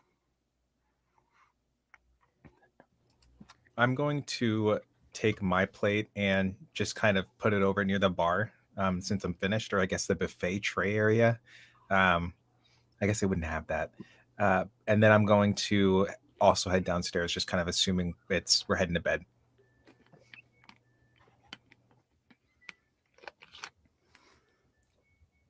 Cinder will also get ready. She's finishing up the last few bites of her food. Is it red? It is red, yes. Okay, good. Very good. Sarah the player is pleased with this. And she will take that bottle and a glass and she will proceed down the stairs and go into her own room as well. Okay.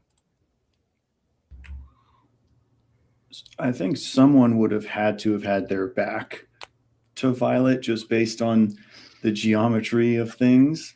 I will allow myself to be the odd man out. So I didn't notice that. So I just finished my meal as normal, and then as Cinder heads up to the bar, I'll head downstairs to my room.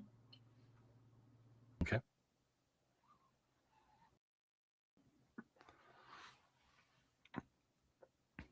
As what is that 3 of you that are headed downstairs? Or just 2? 3? Yeah, 3. Okay. I'm really good at keeping track of things. Trust me, guys.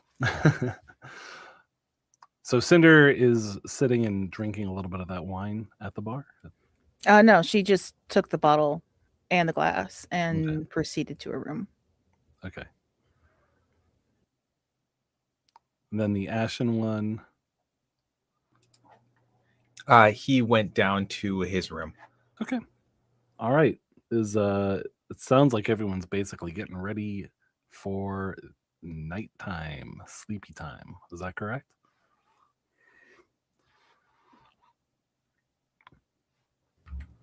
Yes. Okay. All right. So, anything you guys are doing before going to sleep? I would like to do something before we go to sleep. Okay. Go ahead. Oh, I thought we were going to pick on B first. But okay.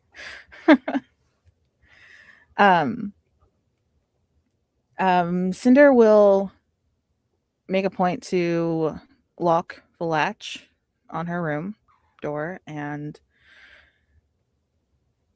she'll drink a glass of wine first. She's not like knocking it back or anything, but just kind of ruminating over it. And probably after about maybe 10, 20 minutes, she'll pull out one of the pendants that she keeps tucked under her blouse. And she's just holding it, and she's just going to say, if you're lurking, I was hoping we'd have a talk.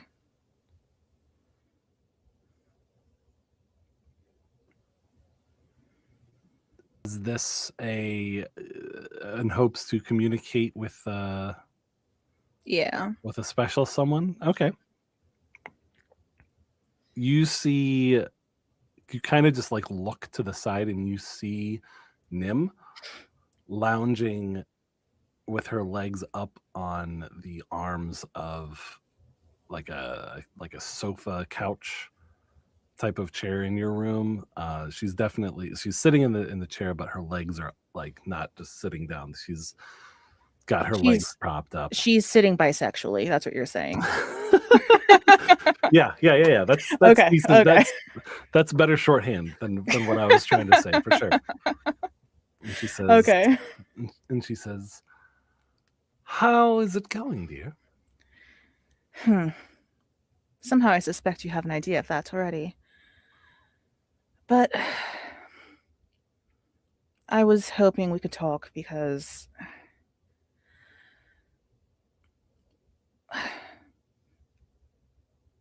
you've been around for quite a while. And I don't know.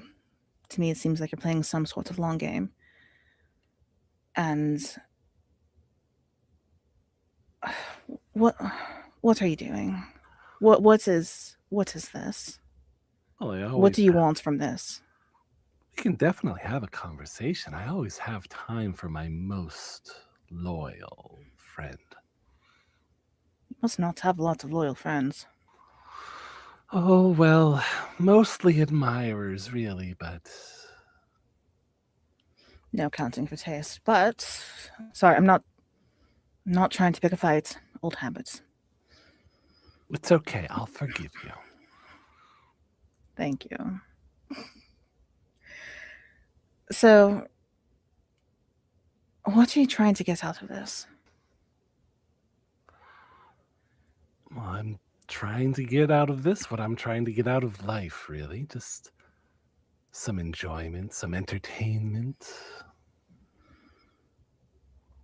And of course, well, your undying affection. Very interesting way to go about it. So you're not going to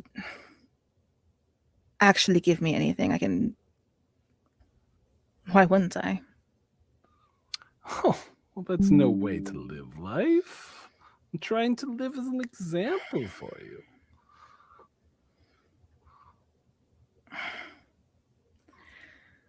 What exactly do you want me to do, though? Well, I don't want to put you in a box. I want you to enjoy life. You put me in a box hours ago. And now I need to confront this. Well, I would say you're not doing too bad. How you're living life, but maybe if you let loose a little, find a lover, for goodness sake.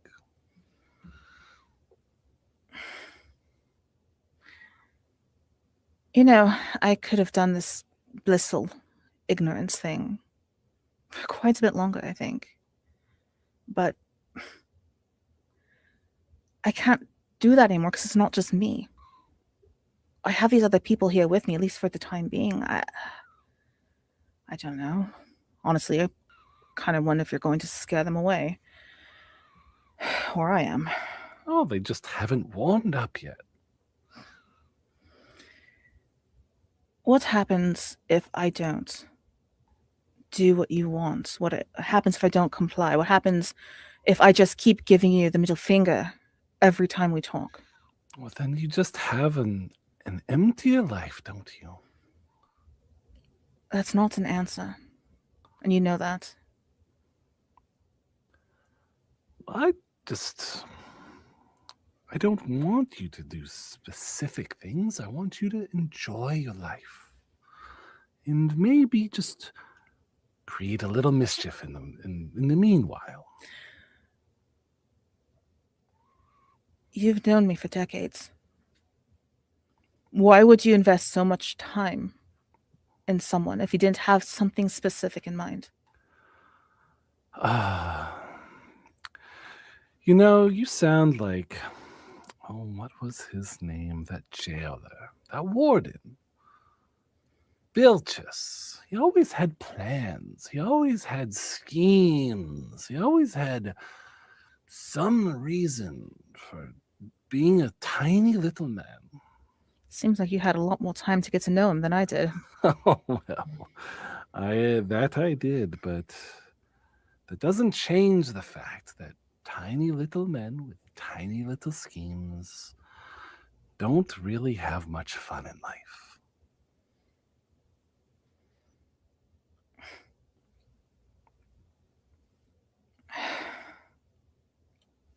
All right. I'm going to ask for a favor.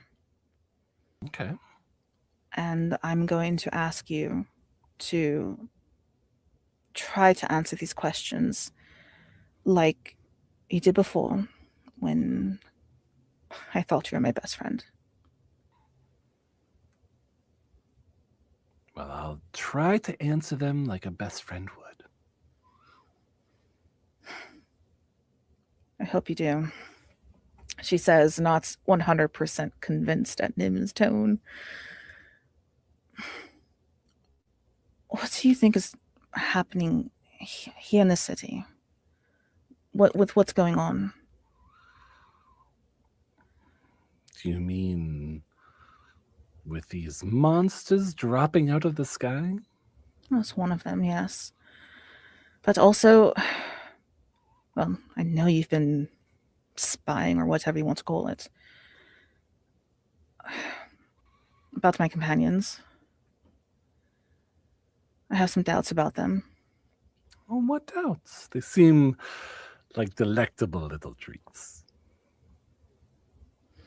I'm not going to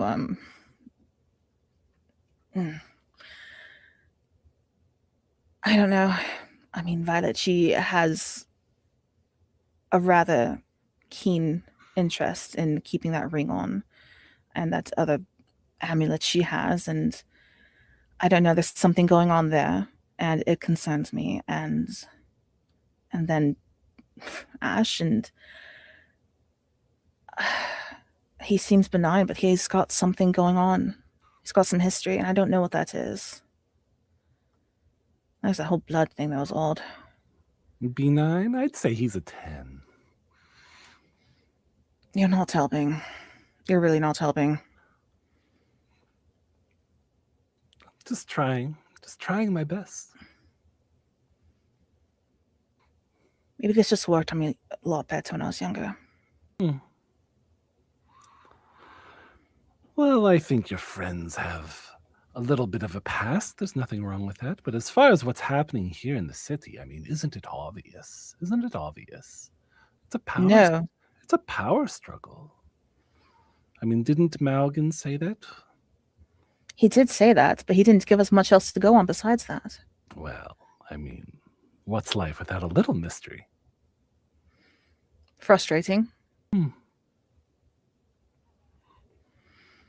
If there's something you'd like me to ferret out for you, I might be able to do something along those lines. Well, you have a way of going places unseen. Mm-hmm. Perhaps if you could listen in where important people gather, give us some sort of information. Is there anyone in specific that you'd like me to listen in on? I think the council people. There's something going on there. Malgan died, and I suspect they're involved in it. I also have some suspicions on the Sea Glass Sentinel, but we might follow up on that ourselves. I don't know. Oh, speaking of 10s. No. Not a 10. Well, I will do as you ask, because I am a good friend. And the only thing I will ask in return is I'd like you to lighten up a little bit. Do you understand? It's kind of hard to lighten up right now. You know, you'd be a lot prettier with a smile on your face. You know, I had some random asshole tell me that before, and I wanted to burn him where he stood. Now that's what I'm talking about. Have some fun. It wasn't out of fun. Oh, of course. Of course. Why wouldn't you set someone on fire? That's hilarious. Trying to get me to do. If I've learned nothing over the last 24 hours. I don't do what I do because you tell me to do it. I just do it because I want to. Because I do it. It's like music to my ears. Great. All right. If you don't mind, that has been a lovely conversation. I have 2/3 more of this bottle of wine, and I haven't had wine in quite a while, and I'm going to enjoy it. And if I could do so in privacy, that'd be nice. And as you say that, the sparks begin to swirl around her, and when it's just her mouth that's left, she just says, "No, that's the spirit," and she winks out of existence again. I'd like to do a perception check, if I may. If I Mhm. hear any sounds or any breathing or any shuffling or any, I don't know how her things work, Mhm. but if like shadows are weird or something, I don't know. It would probably be closer to an Arcana check. Okay, I just want to make sure she's gone. Mm-hmm. And I need to buy new dice again. I keep rolling under 5, except for that one natural 20. Everything else is under 5. Okay, grand total of a 7. Okay. You do not hear any shuffling, any disturbance. It's like you feel quite alone. Well then. She will lean back, deep sigh, and she's just going to polish off that bottle of wine Okay. and go to sleep. All right. Anyone else doing anything? I just want to take like 10 steps back to Mhm. the most just skin crawly line ever of Which one? of God. you look a lot prettier when you smile. Like the shit like old people say to you at a gas station. You know, like the most crusty thing. We had to lean into it. I apologize if there were triggers on that. I mean, I should add it to the trigger sheet. Gosh, warning next time. If you want, I can. That was. I just leaned in. You're fine. I apologize. could picture the type of man saying that, and I just was like, oh, okay. Here we go. Yeah. That's it. That's my possibly tangent. some internalized misogyny there. Possibly. Yeah, sounds about right. Okay. Ash is also going to sleep. Okay. All right. Cyrus. I mean, I'm not going to bed. I'm going to be up in bed for some hours, but I'm just lying there thinking about things. Okay. Violet.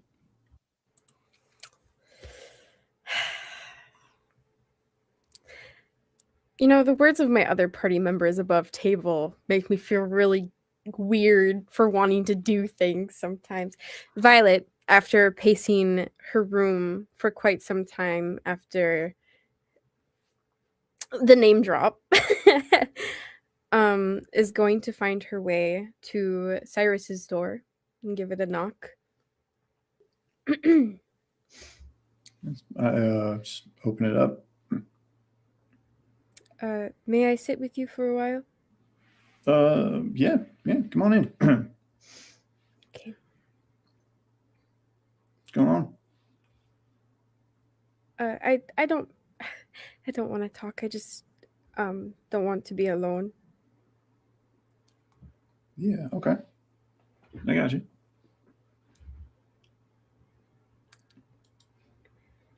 And Yeah, wherever you want. So there's, I think you said there was 3 beds. What other manner of furniture do I have in here? In your room? Yeah. Probably a bench, kind of like a couch. Did I say 3 beds? you did. Okay. Yep. And probably like a wash area of some sort. Alrighty. So I'm gonna kind of guide Violet over to that bench couch type thing. Sit her down and hesitate just a moment, and then sit down next to her and kind of just sitting there with my hands like kind of clasped in my, like in front of my belly, I guess. Just looking at the corner of my eye and just seeing what's going on.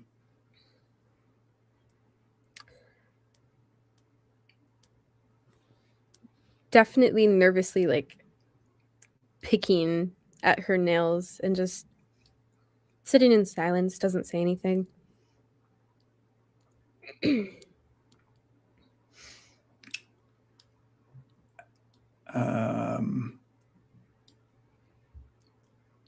You need something to drink or anything? No. Not like liquor. I meant like. No, I'm okay. Have you ever lost anybody important to you? Yes.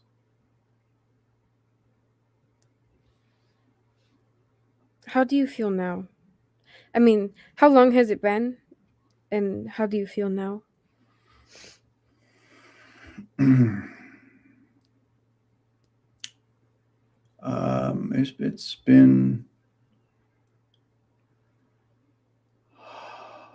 It's been a long time, and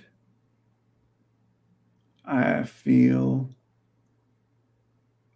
exactly the same way I felt the moment it happened. I feel like lost the best part of me, and kind of just been carrying on since. And so he's always around. He's closer than ever in a lot of ways, but yeah, I sit with it always.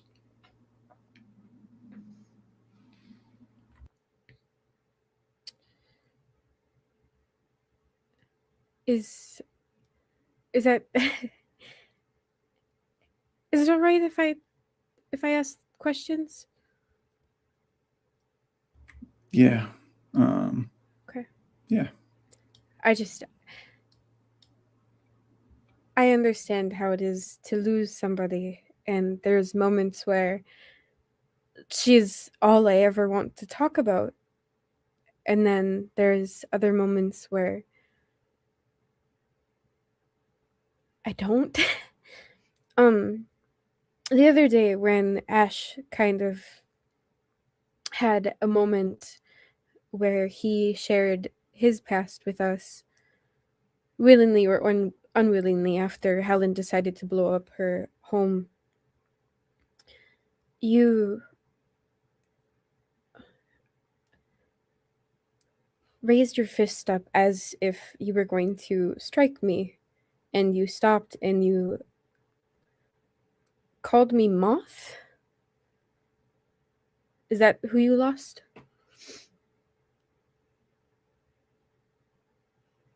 No. I did I. Shit. I mean, I could be mistaken. You could have said another name, but judging by your reaction, I got it right on its head. Yeah. Apology. Kind of ex lover of mine. I didn't mean nothing. Like I didn't. It hit me a little like fucking like a truck. Trucks haven't been invented yet, so Like a wagon. hit me. Oh, I was gonna say like a whale, but yeah, Or a like carriage. hit me like a carriage. I wasn't, wasn't ready for her to fucking burn her whole world to the ground, and then Ash, like a haymaker one too.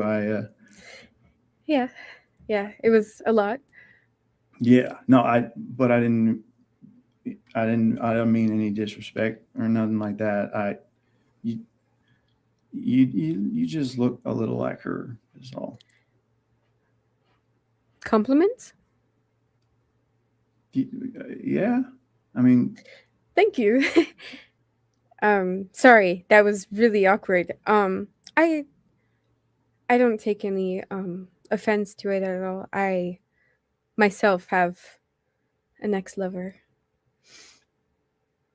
yeah, I figured. Well, no, no, not the father of my child. Before him, actually. She was my everything. Um, she's who I lost, so I understand. Yeah, you weighing weighing on you here?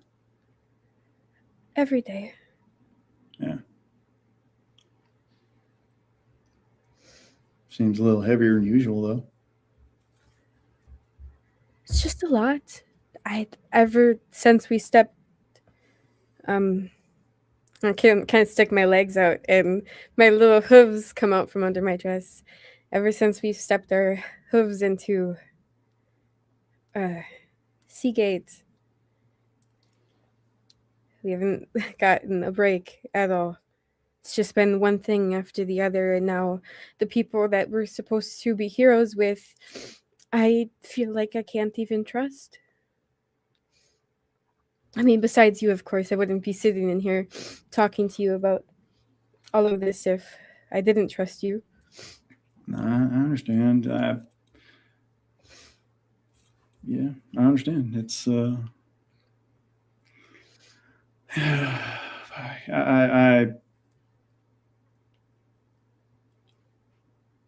I didn't sign up to be anyone's hero.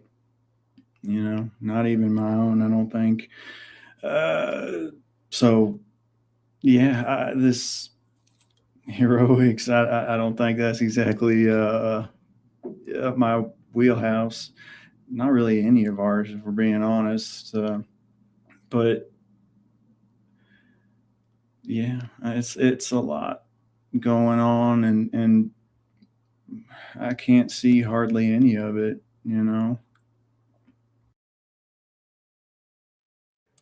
Yeah, I know. Do you actually mind if I just sleep in here tonight? No, that's fine. All right.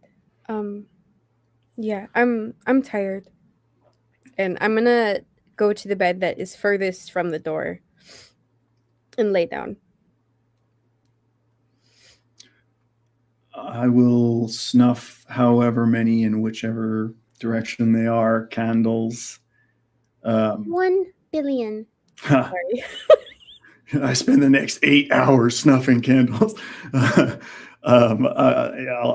will snuff out the candles and pull my flask out and go back to the door and sit with my back against the door and kind of just stay there for the night. Probably just drink until I fall asleep sitting up.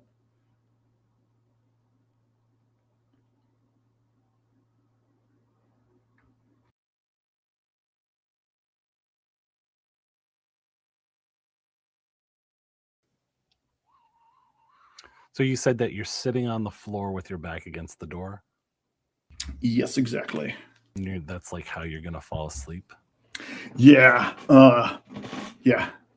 Practiced drinker. Horizontal surfaces are not necessary. Okay.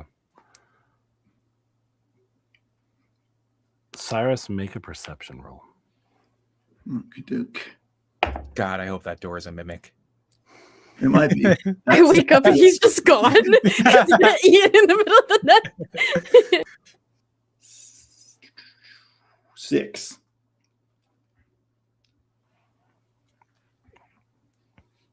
Probably about 20 minutes after you sit down, you hear or notice some sort of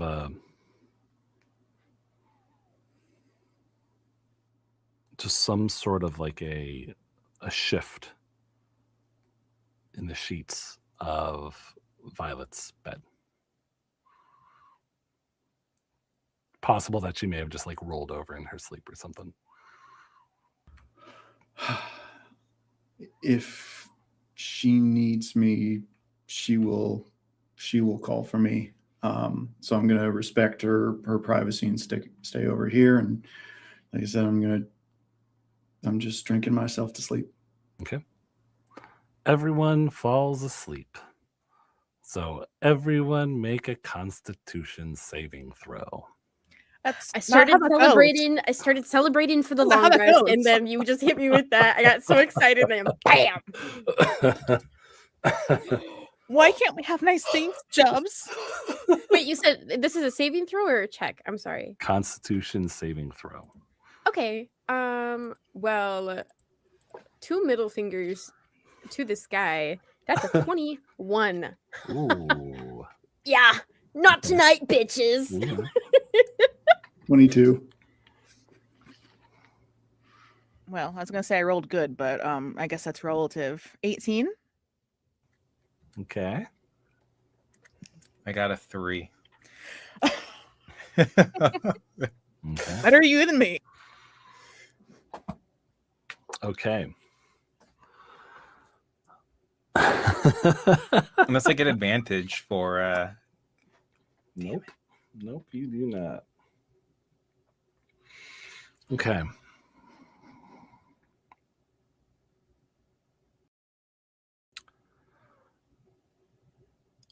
Violet, you do have a dream in the night. You dream that you are falling in darkness.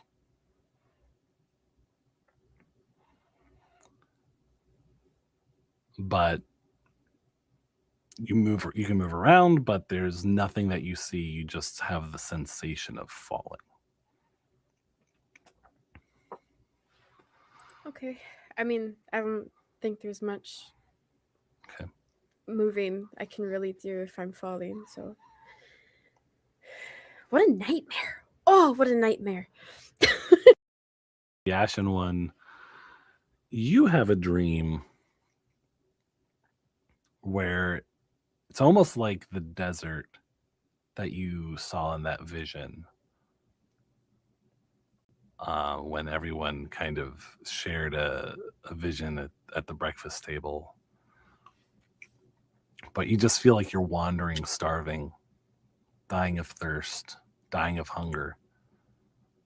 And you feel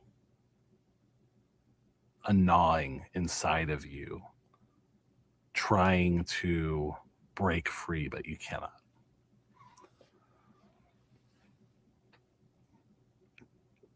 Cyrus, you have a dream of masked faces, almost like a masquerade party, where you feel like you are in step with everyone on the dance floor, but you can't see past the masks that are on their face. And no matter how you try, you can't really discern who is who. There's just like a masked uniformity that is baffling your attempts to understand where you are, who is around you.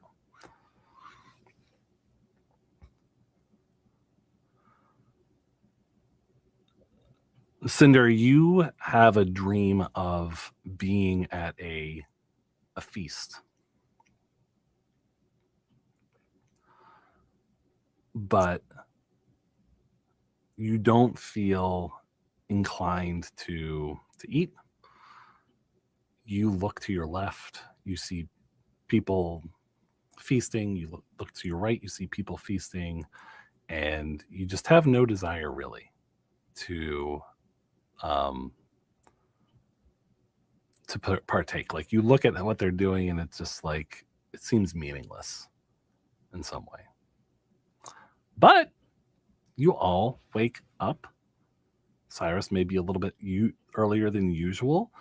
And not only do you benefit from a long rest, but also you level up. Oh, thank God. Yes! Subs, come here. Mwah. Oh my God. That is honestly the best thing you could have given us. I love you. It's like Christmas. It really It is though. It really is. Wait a moment. Wait. And Ash wakes up a- just fine, or Ash has a level of exhaustion. yeah, that's what I figured. Take that, bitch. Also, Jubs, did you not catch the part of my backstory where she is immune to dreams? Like she just doesn't dream. Mm-hmm. Yeah, it seems Yeah. really strange that you would have had a dream. It was worth a try.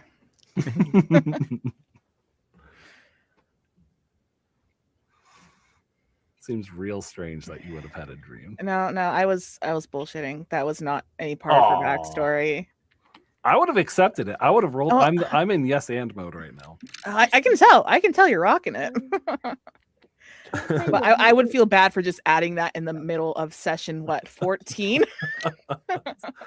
Oh, by the way, Hey, we're all having dreams here. You're not gonna get out of this. So if there's I've had a good run so far. if there's any like details that you need to iron out as far as going from 4th to 5th level, we can kind of like push it off, but otherwise you level up. So you don't have to I punch was your the mic. It's okay. I forget. Do we openly roll for our HP? Or I think last time I just did fixed. You can do either. fixed? Either one. Up to you. I don't trust my dice. What's it? It's either what, half rounded up or whatever the roll is on your hit die. Okay. Oh, I got an 8. Are you joking? There you Okay. go. Fuck yeah. There you Wait, go. I do roll a D8, right? Yeah, I do. It's right there. This is good. This is good news. Oh my god, I have the hit points that I had when we took a feast. Guys, Look at that. it was written in the stars the whole time. Cyrus, are you waking up early? I mean, I'm definitely up before Violet. Okay. That's for sure. But I'm gonna just take a seat on the bed that I had been sleeping on previously and just wait there. I don't want to wake Violet up. You're not waking Violet up? No. Okay. So you're basically just chilling until Violet awakens. Yes, exactly. Yeah. Okay. Not going over on that side of the room or anything like that. Okay. So yeah, everybody wakes up. The Ashen one doesn't seem too chipper this morning. But otherwise, the oddly enough, even down here, there are windows that are frosted, just like the first the first floor of this subterranean building. And even though the windows are frosted, there is a little bit of jellyfish yellow glow just ever so slightly illuminating the frosted windows.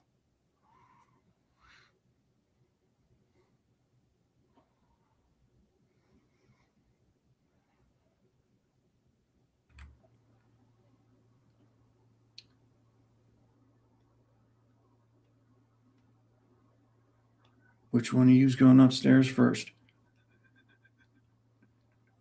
Okay, hold up. I will say real quick, Cinder hasn't had alcohol in years. I don't think she's the first one up. Okay. Well, Ash definitely isn't going to be the first one up. Okay, guys, well then I guess I'll be the first one to go upstairs. Okay, if you Jesus. want, okay, fine. If you want, Wait, we can Jesus say- doesn't exist. Elmira. There you Okay, go. if you want, we can say that it wasn't a good sleep because sometimes alcohol does that to people. And Cinder will wake up early. Okay. Cinder will wake up early. Indeed. Very groggy. Not feeling great. Kind of that little upsetness in her stomach. You know? If you know, you know. And she'll take a moment just to kind of try to recompose herself to the best of her ability at whatever god-awful hour of this really bright underground basement with lights and windows that is hurting a little bit. And she's going to make her way upstairs. Okay. There is breakfast available in the tavern area. Again, it is better than bland eggs. That is okay. Listen, Jubs, that is such a low bar to surpass. You can just say it's breakfast, and we'll all assume it's better than that breakfast in particular. There's tea, there's scones, there's bread and honey, and various proteins, vegetables. Good stuff. She'll grab some proteins, some sausage, and probably a scone and some honey and some tea. And what's the energy like up here? Like, I think Cinder would have noticed the energy was a little bit off yesterday. She was super excited about this thing that she had uncovered, and it was just like fell flat. You know? Well, what's the energy like? In the tavern, there's not many people. It's subdued. Doesn't seem like there's a whole lot of people out, even though there were plenty of people for dinner yesterday. There's just the barkeep right now in the tavern area. So it's quiet. He's polishing glasses. He's really good at that. I'm proud of him. Yeah. Sorry, I was a little in the weeds looking at level up stuff. Was Cyrus up there, or was he still sleeping? I think he's not up there yet. Oh, I'm the first one. Oh. You are the first one. Oh, that's right. Okay. That feels safer. All right. Then yeah, she's going to take her food and she's going to sit down at one of the tables and just start munching away. Okay. Violet, for the first time in a while, you awaken in a room that is not completely empty. Okay, so quick question, Jubs. The entire time I was asleep, was I having that dream of falling? Or was it just for a little bit and then there was like a moment of peace? There was probably, it probably wasn't like the entire duration of your slumber. Okay, I just want to make sure it's not one of those things where you are starting to fall asleep and then you have a dream that you're falling and you kind of like in your bed. You know what I'm talking about? Oh yeah, like no, you're probably not like gasping or shouting out. Like, I just want to make sure. Sure. Yeah. I wake up and I sit up and look around and I make eye contact with Cyrus, and like for a moment I'm like, and then the realization hits me that I decided to do this. Morning. Morning. How you feeling? Rested. Better than yesterday for sure. How are you?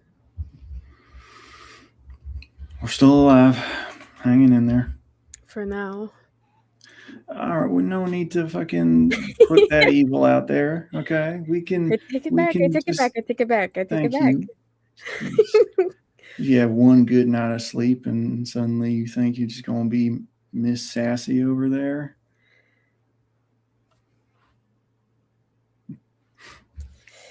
What can I say? Well, I didn't want to wake you up till you were ready, but I am fucking hungry, so I'm gonna go get myself something to eat, and I assume I'll see you up there. Did I snore last night? Not that I remember. Okay, good. Okay, yeah, let's go eat. Come on.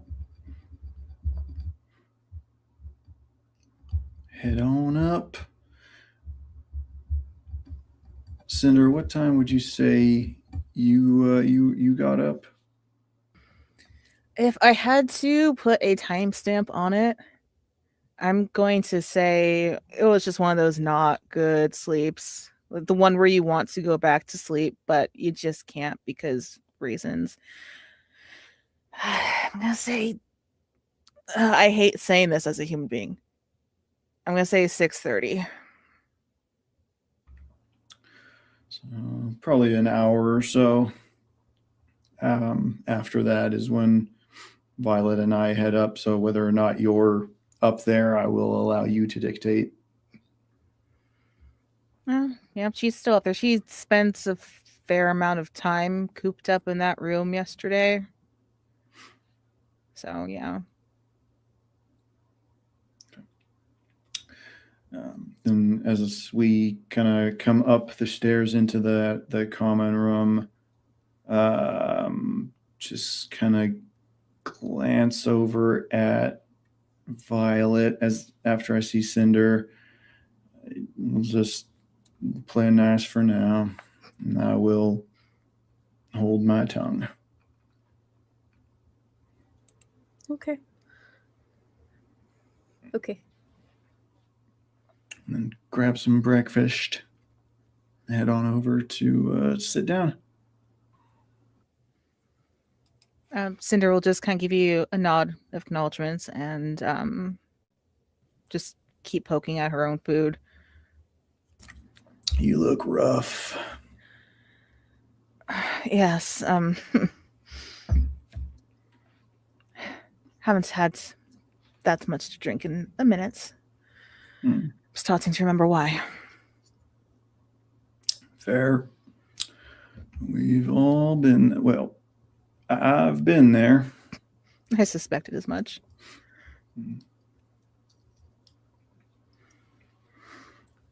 Ash Who's and Ash? I'm gonna cut over to him right now. Perfect. Thank you. I was like waiting. I like unmuted. I was like, oh, maybe I can talk now, and then dialogue started. Perfect. I'm as I wake up, I'm kind of like drenched in a little bit of sweat. My face is just like a little bit paler. Not like I'm about to vomit, but there's definitely just like a kind of like mild kind of sick glow, that kind of stuff you have if you drink all night and you wake up and you're just kind of a little bit like, oh boy. And so Ash he's probably gonna start heading up 30 minutes after Violet and Cyrus get up there. So he's gonna just kind of walk across to where like the bathrooms and the showers and stuff are and just kind of splash water in his face. His hair isn't, how it normally is, neat and stuff. It's kind of just like there's strands going down in front of his face. So he's washing his face off. He's, combing his fingers through his hair to kind of get it how it normally is. And when everyone sees the Ashen One come up the stairs, the look on his face reminds you a little bit of the look that he had on his face as the turtle was swallowing him. Pure ecstasy? No. I'm kidding. I'm kidding. I'm kidding. Or attempting to swallow him.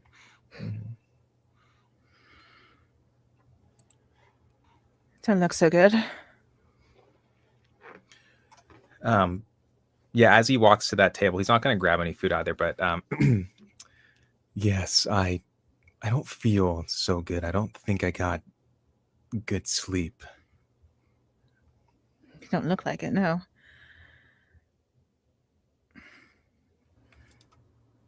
Damn, what is it with this group and not getting a good night's sleep?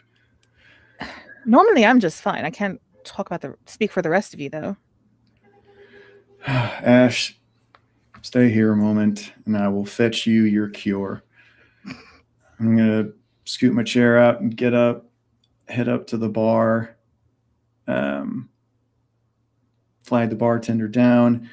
I need a cup of the strongest coffee that you got, about 2/3 full, and the rest of that we're gonna do whiskey. Wait, 3/4 full, and then the rest will do whiskey. One Yeah, cup of heart attack, please. This is all for Ash.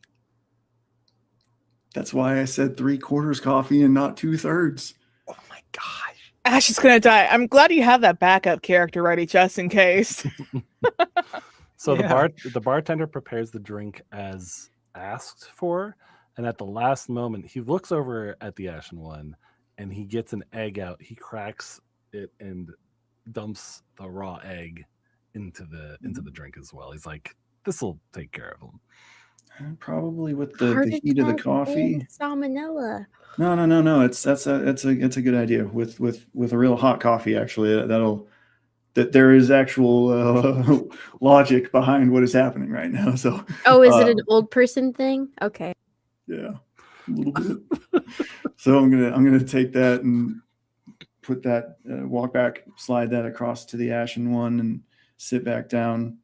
That, my friend, will help. He's not going to drink it. He's going to look at the cup and just kind of like, hesitantly bring it closer towards him on the table.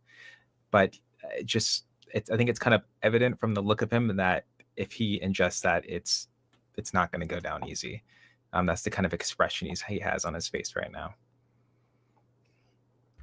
I'm not telling you to down the thing.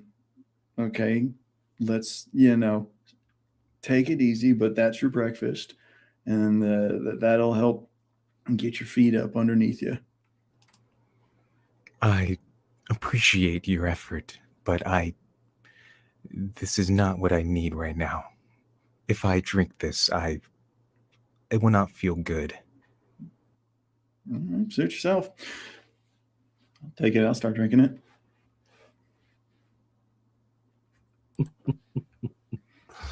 Okay.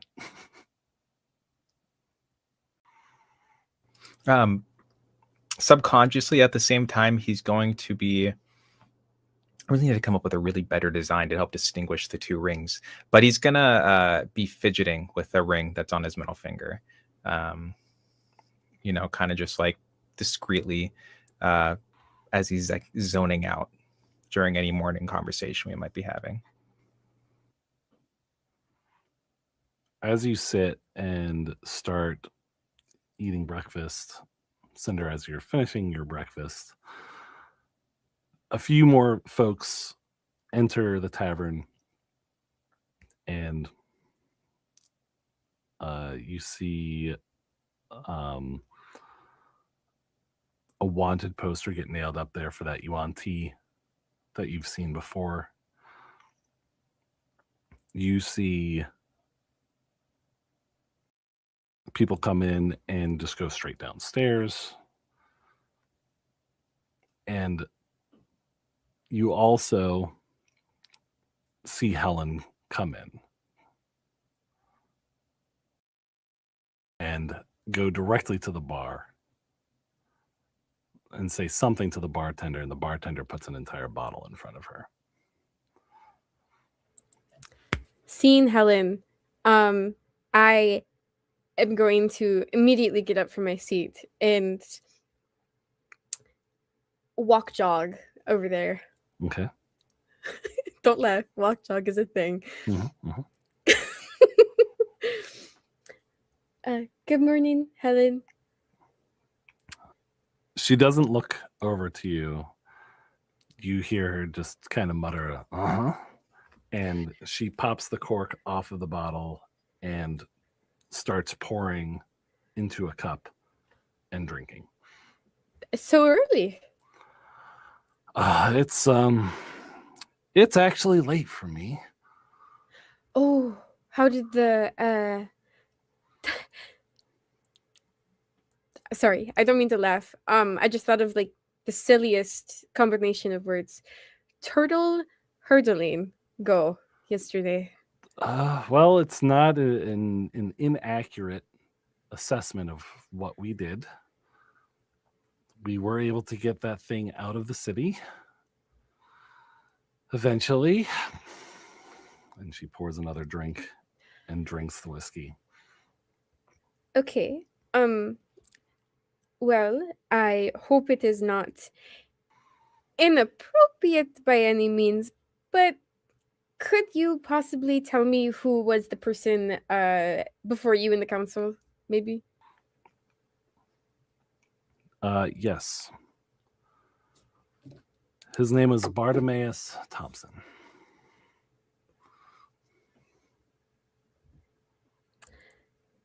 Okay. BT.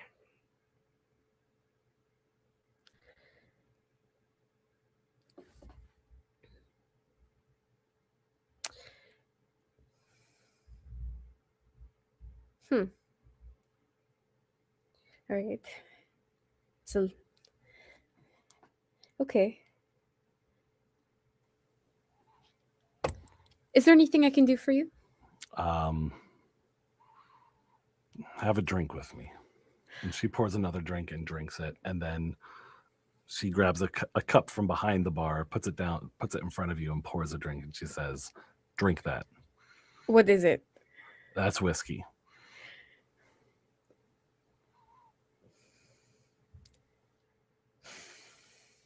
She pours a cup for herself. She slides the cup in front of you and she says, "Let's drink." What the hells? And I'll go ahead and give it a drink. She drinks with you and she says, "It was a long night, but Mm-hmm. I don't know what you want with Bartimaeus, but Me and my team and I are investigating. We're trying to move forward with the whole hero thing, and we didn't get to talk yet this morning, but I have a few ideas of what we could possibly do.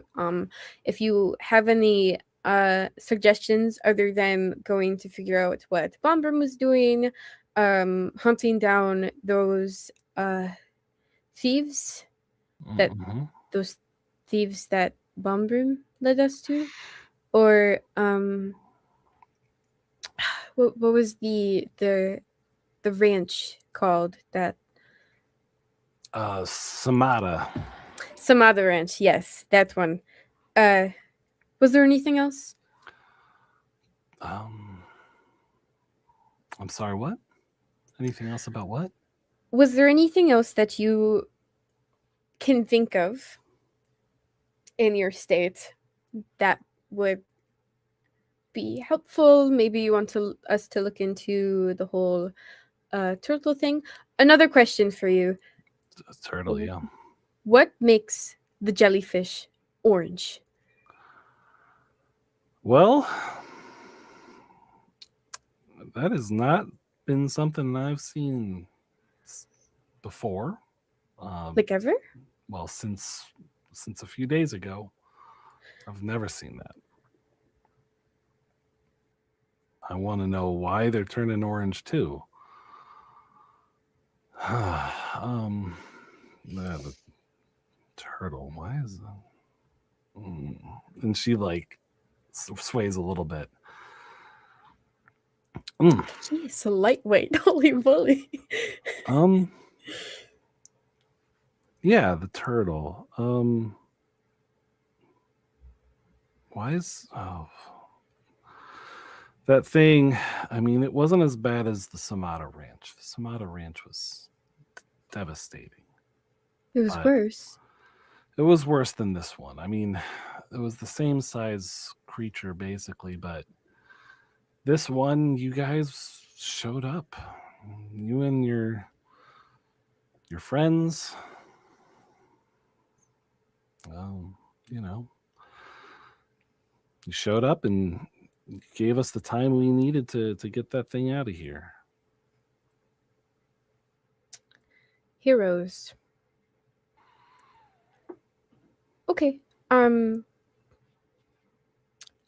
will leave you to it. Please get some rest today, and thank you for your monetary help. She pours herself another drink and she lifts her glass and says, "Anything for a pretty lady." Oh, Helen, you flatter me. And I'm gonna walk away back to my group. Mhm.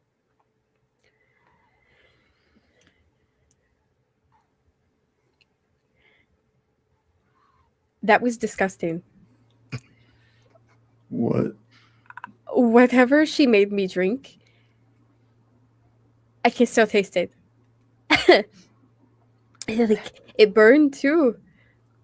Cinder is going to just slide her cup of tea across the table and just leave it in front of Violet if she wants it. No, thank you. And I'll slide it back.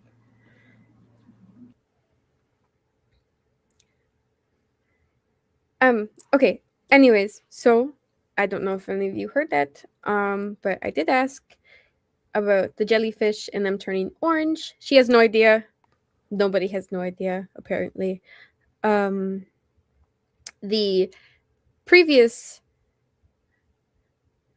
council member before her, the one that Bombrim murdered, oh my god. Jubs, please. I butchered the spelling so bad. What do you have? Bartimaeus? Bartimaeus, yeah. Bartimaeus. Yeah. I have Thompson. Yeah. Okay, Bartimaeus.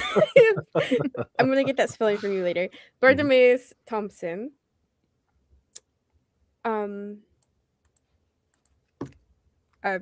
I don't think that matches the initials. No, doesn't. Okay, well, at least we know a name in case it comes up. It was a good idea, though. Yeah. I don't have many of those. So I have a few ideas that we could do to push forward in this whole hero career thing. We can go check out this mother ranch. Apparently, according to Drunk Helen over there, it was a catastrophe, much worse than when the giant turtle fell on our heads the other day. The other day, as in yesterday. Oh my gosh. Or we could go figure out what Bombroom was doing in the sewers. I would prefer not to do that one. Or we could do another library trip and figure out what makes the jellyfish orange.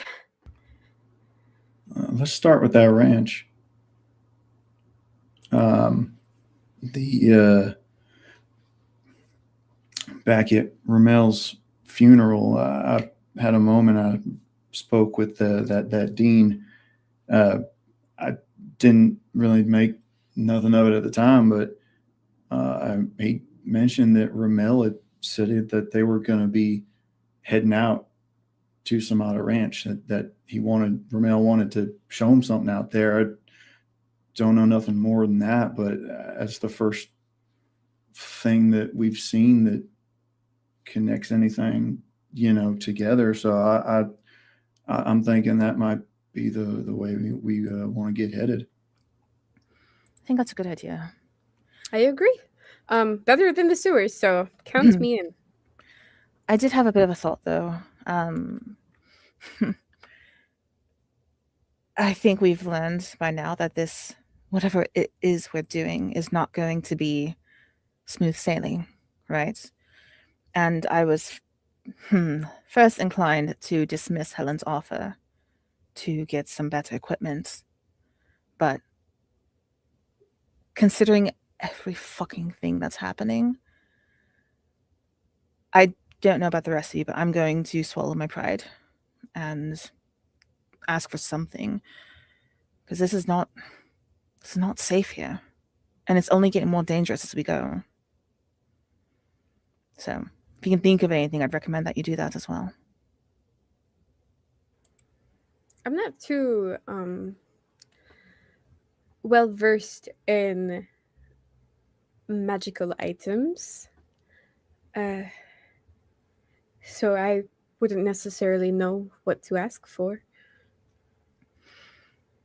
Well, I don't know. Maybe if you ask her or tell her what you're looking for, something that you might feel like you're insufficient in, then perhaps she'll know.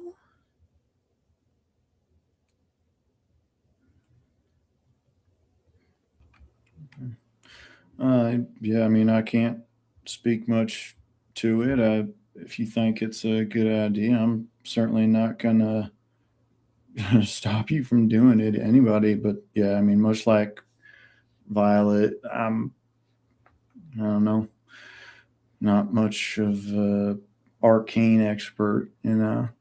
She might have items that don't necessarily help with spell casting, but just not dying. I don't know about you, but I'm in favor of not dying. Whether that item is magic or it helps magic is irrelevant.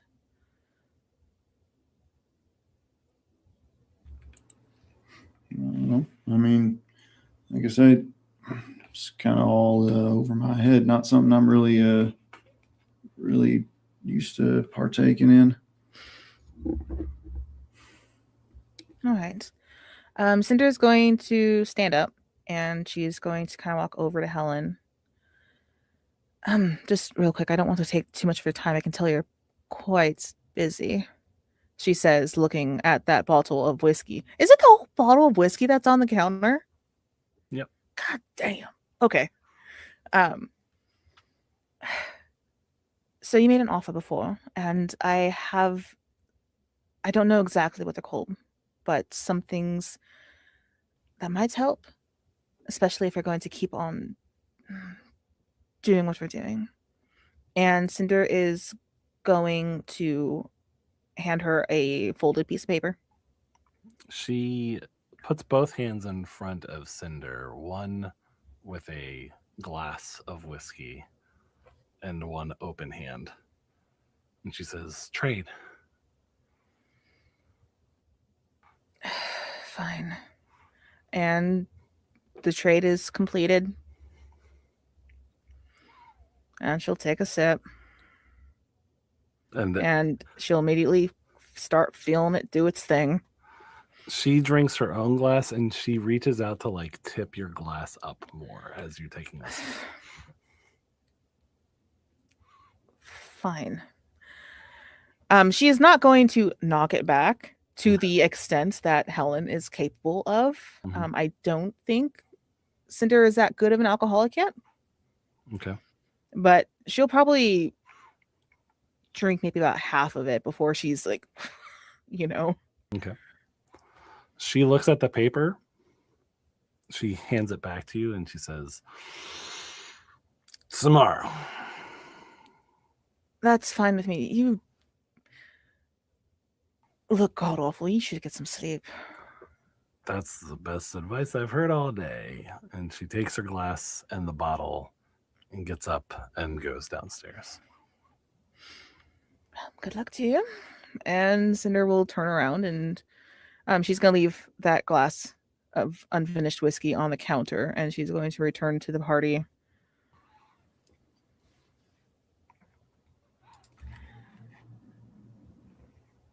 How'd that go? Ooh. Just kidding. Go for it. I'm sorry, what did you say? How'd that go? Oh, she's a mess. Like a god awful mess. But she took the piece of paper. Normally I don't drink this early, but apparently today I do. That's fine. And she says she'll get it figured out tomorrow. Good to know. We are set then, I suppose. I suppose we are. Jubs, I have above table question for you because maps and navigation are hard. Mhm. They're very hard. Mhm. Between where we are Yep. and the ranch, that is our objective. Yeah. I don't imagine that either the Wicks and Whiskers is on the way or a shop similar. Oh, absolutely. Okay. On our way there, Cinder would like to keep an eye out for a store that may or may not sell armor. Okay.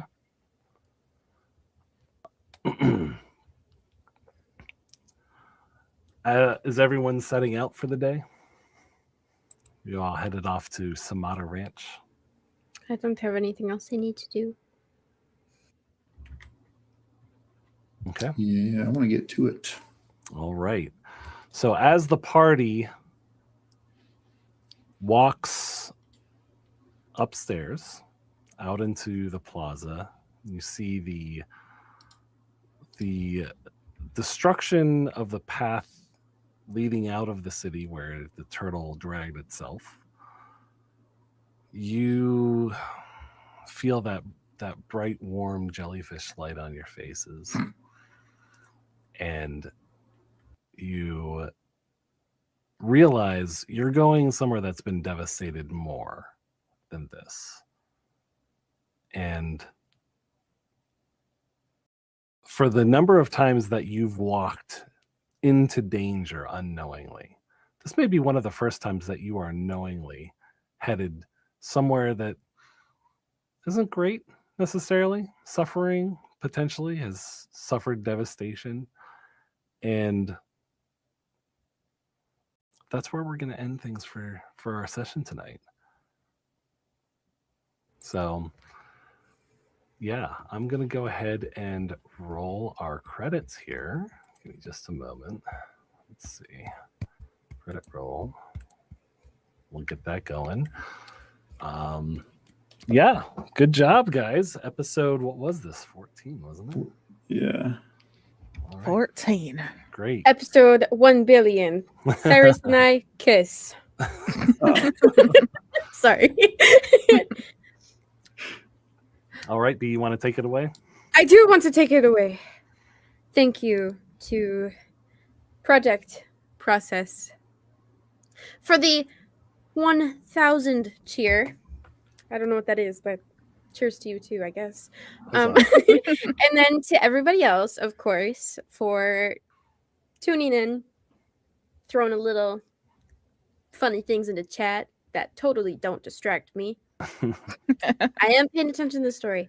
But yeah, thank you for tuning in. We really appreciate any kind of support that we get. You all are truly, truly amazing, and we couldn't do anything. Hold on. We couldn't do this without you. Thanks. Sorry. I should have wrote a script. I kind of just like bullshitted that. Obviously you couldn't tell because I was really good at it. Yeah, thank you guys. We love you so much.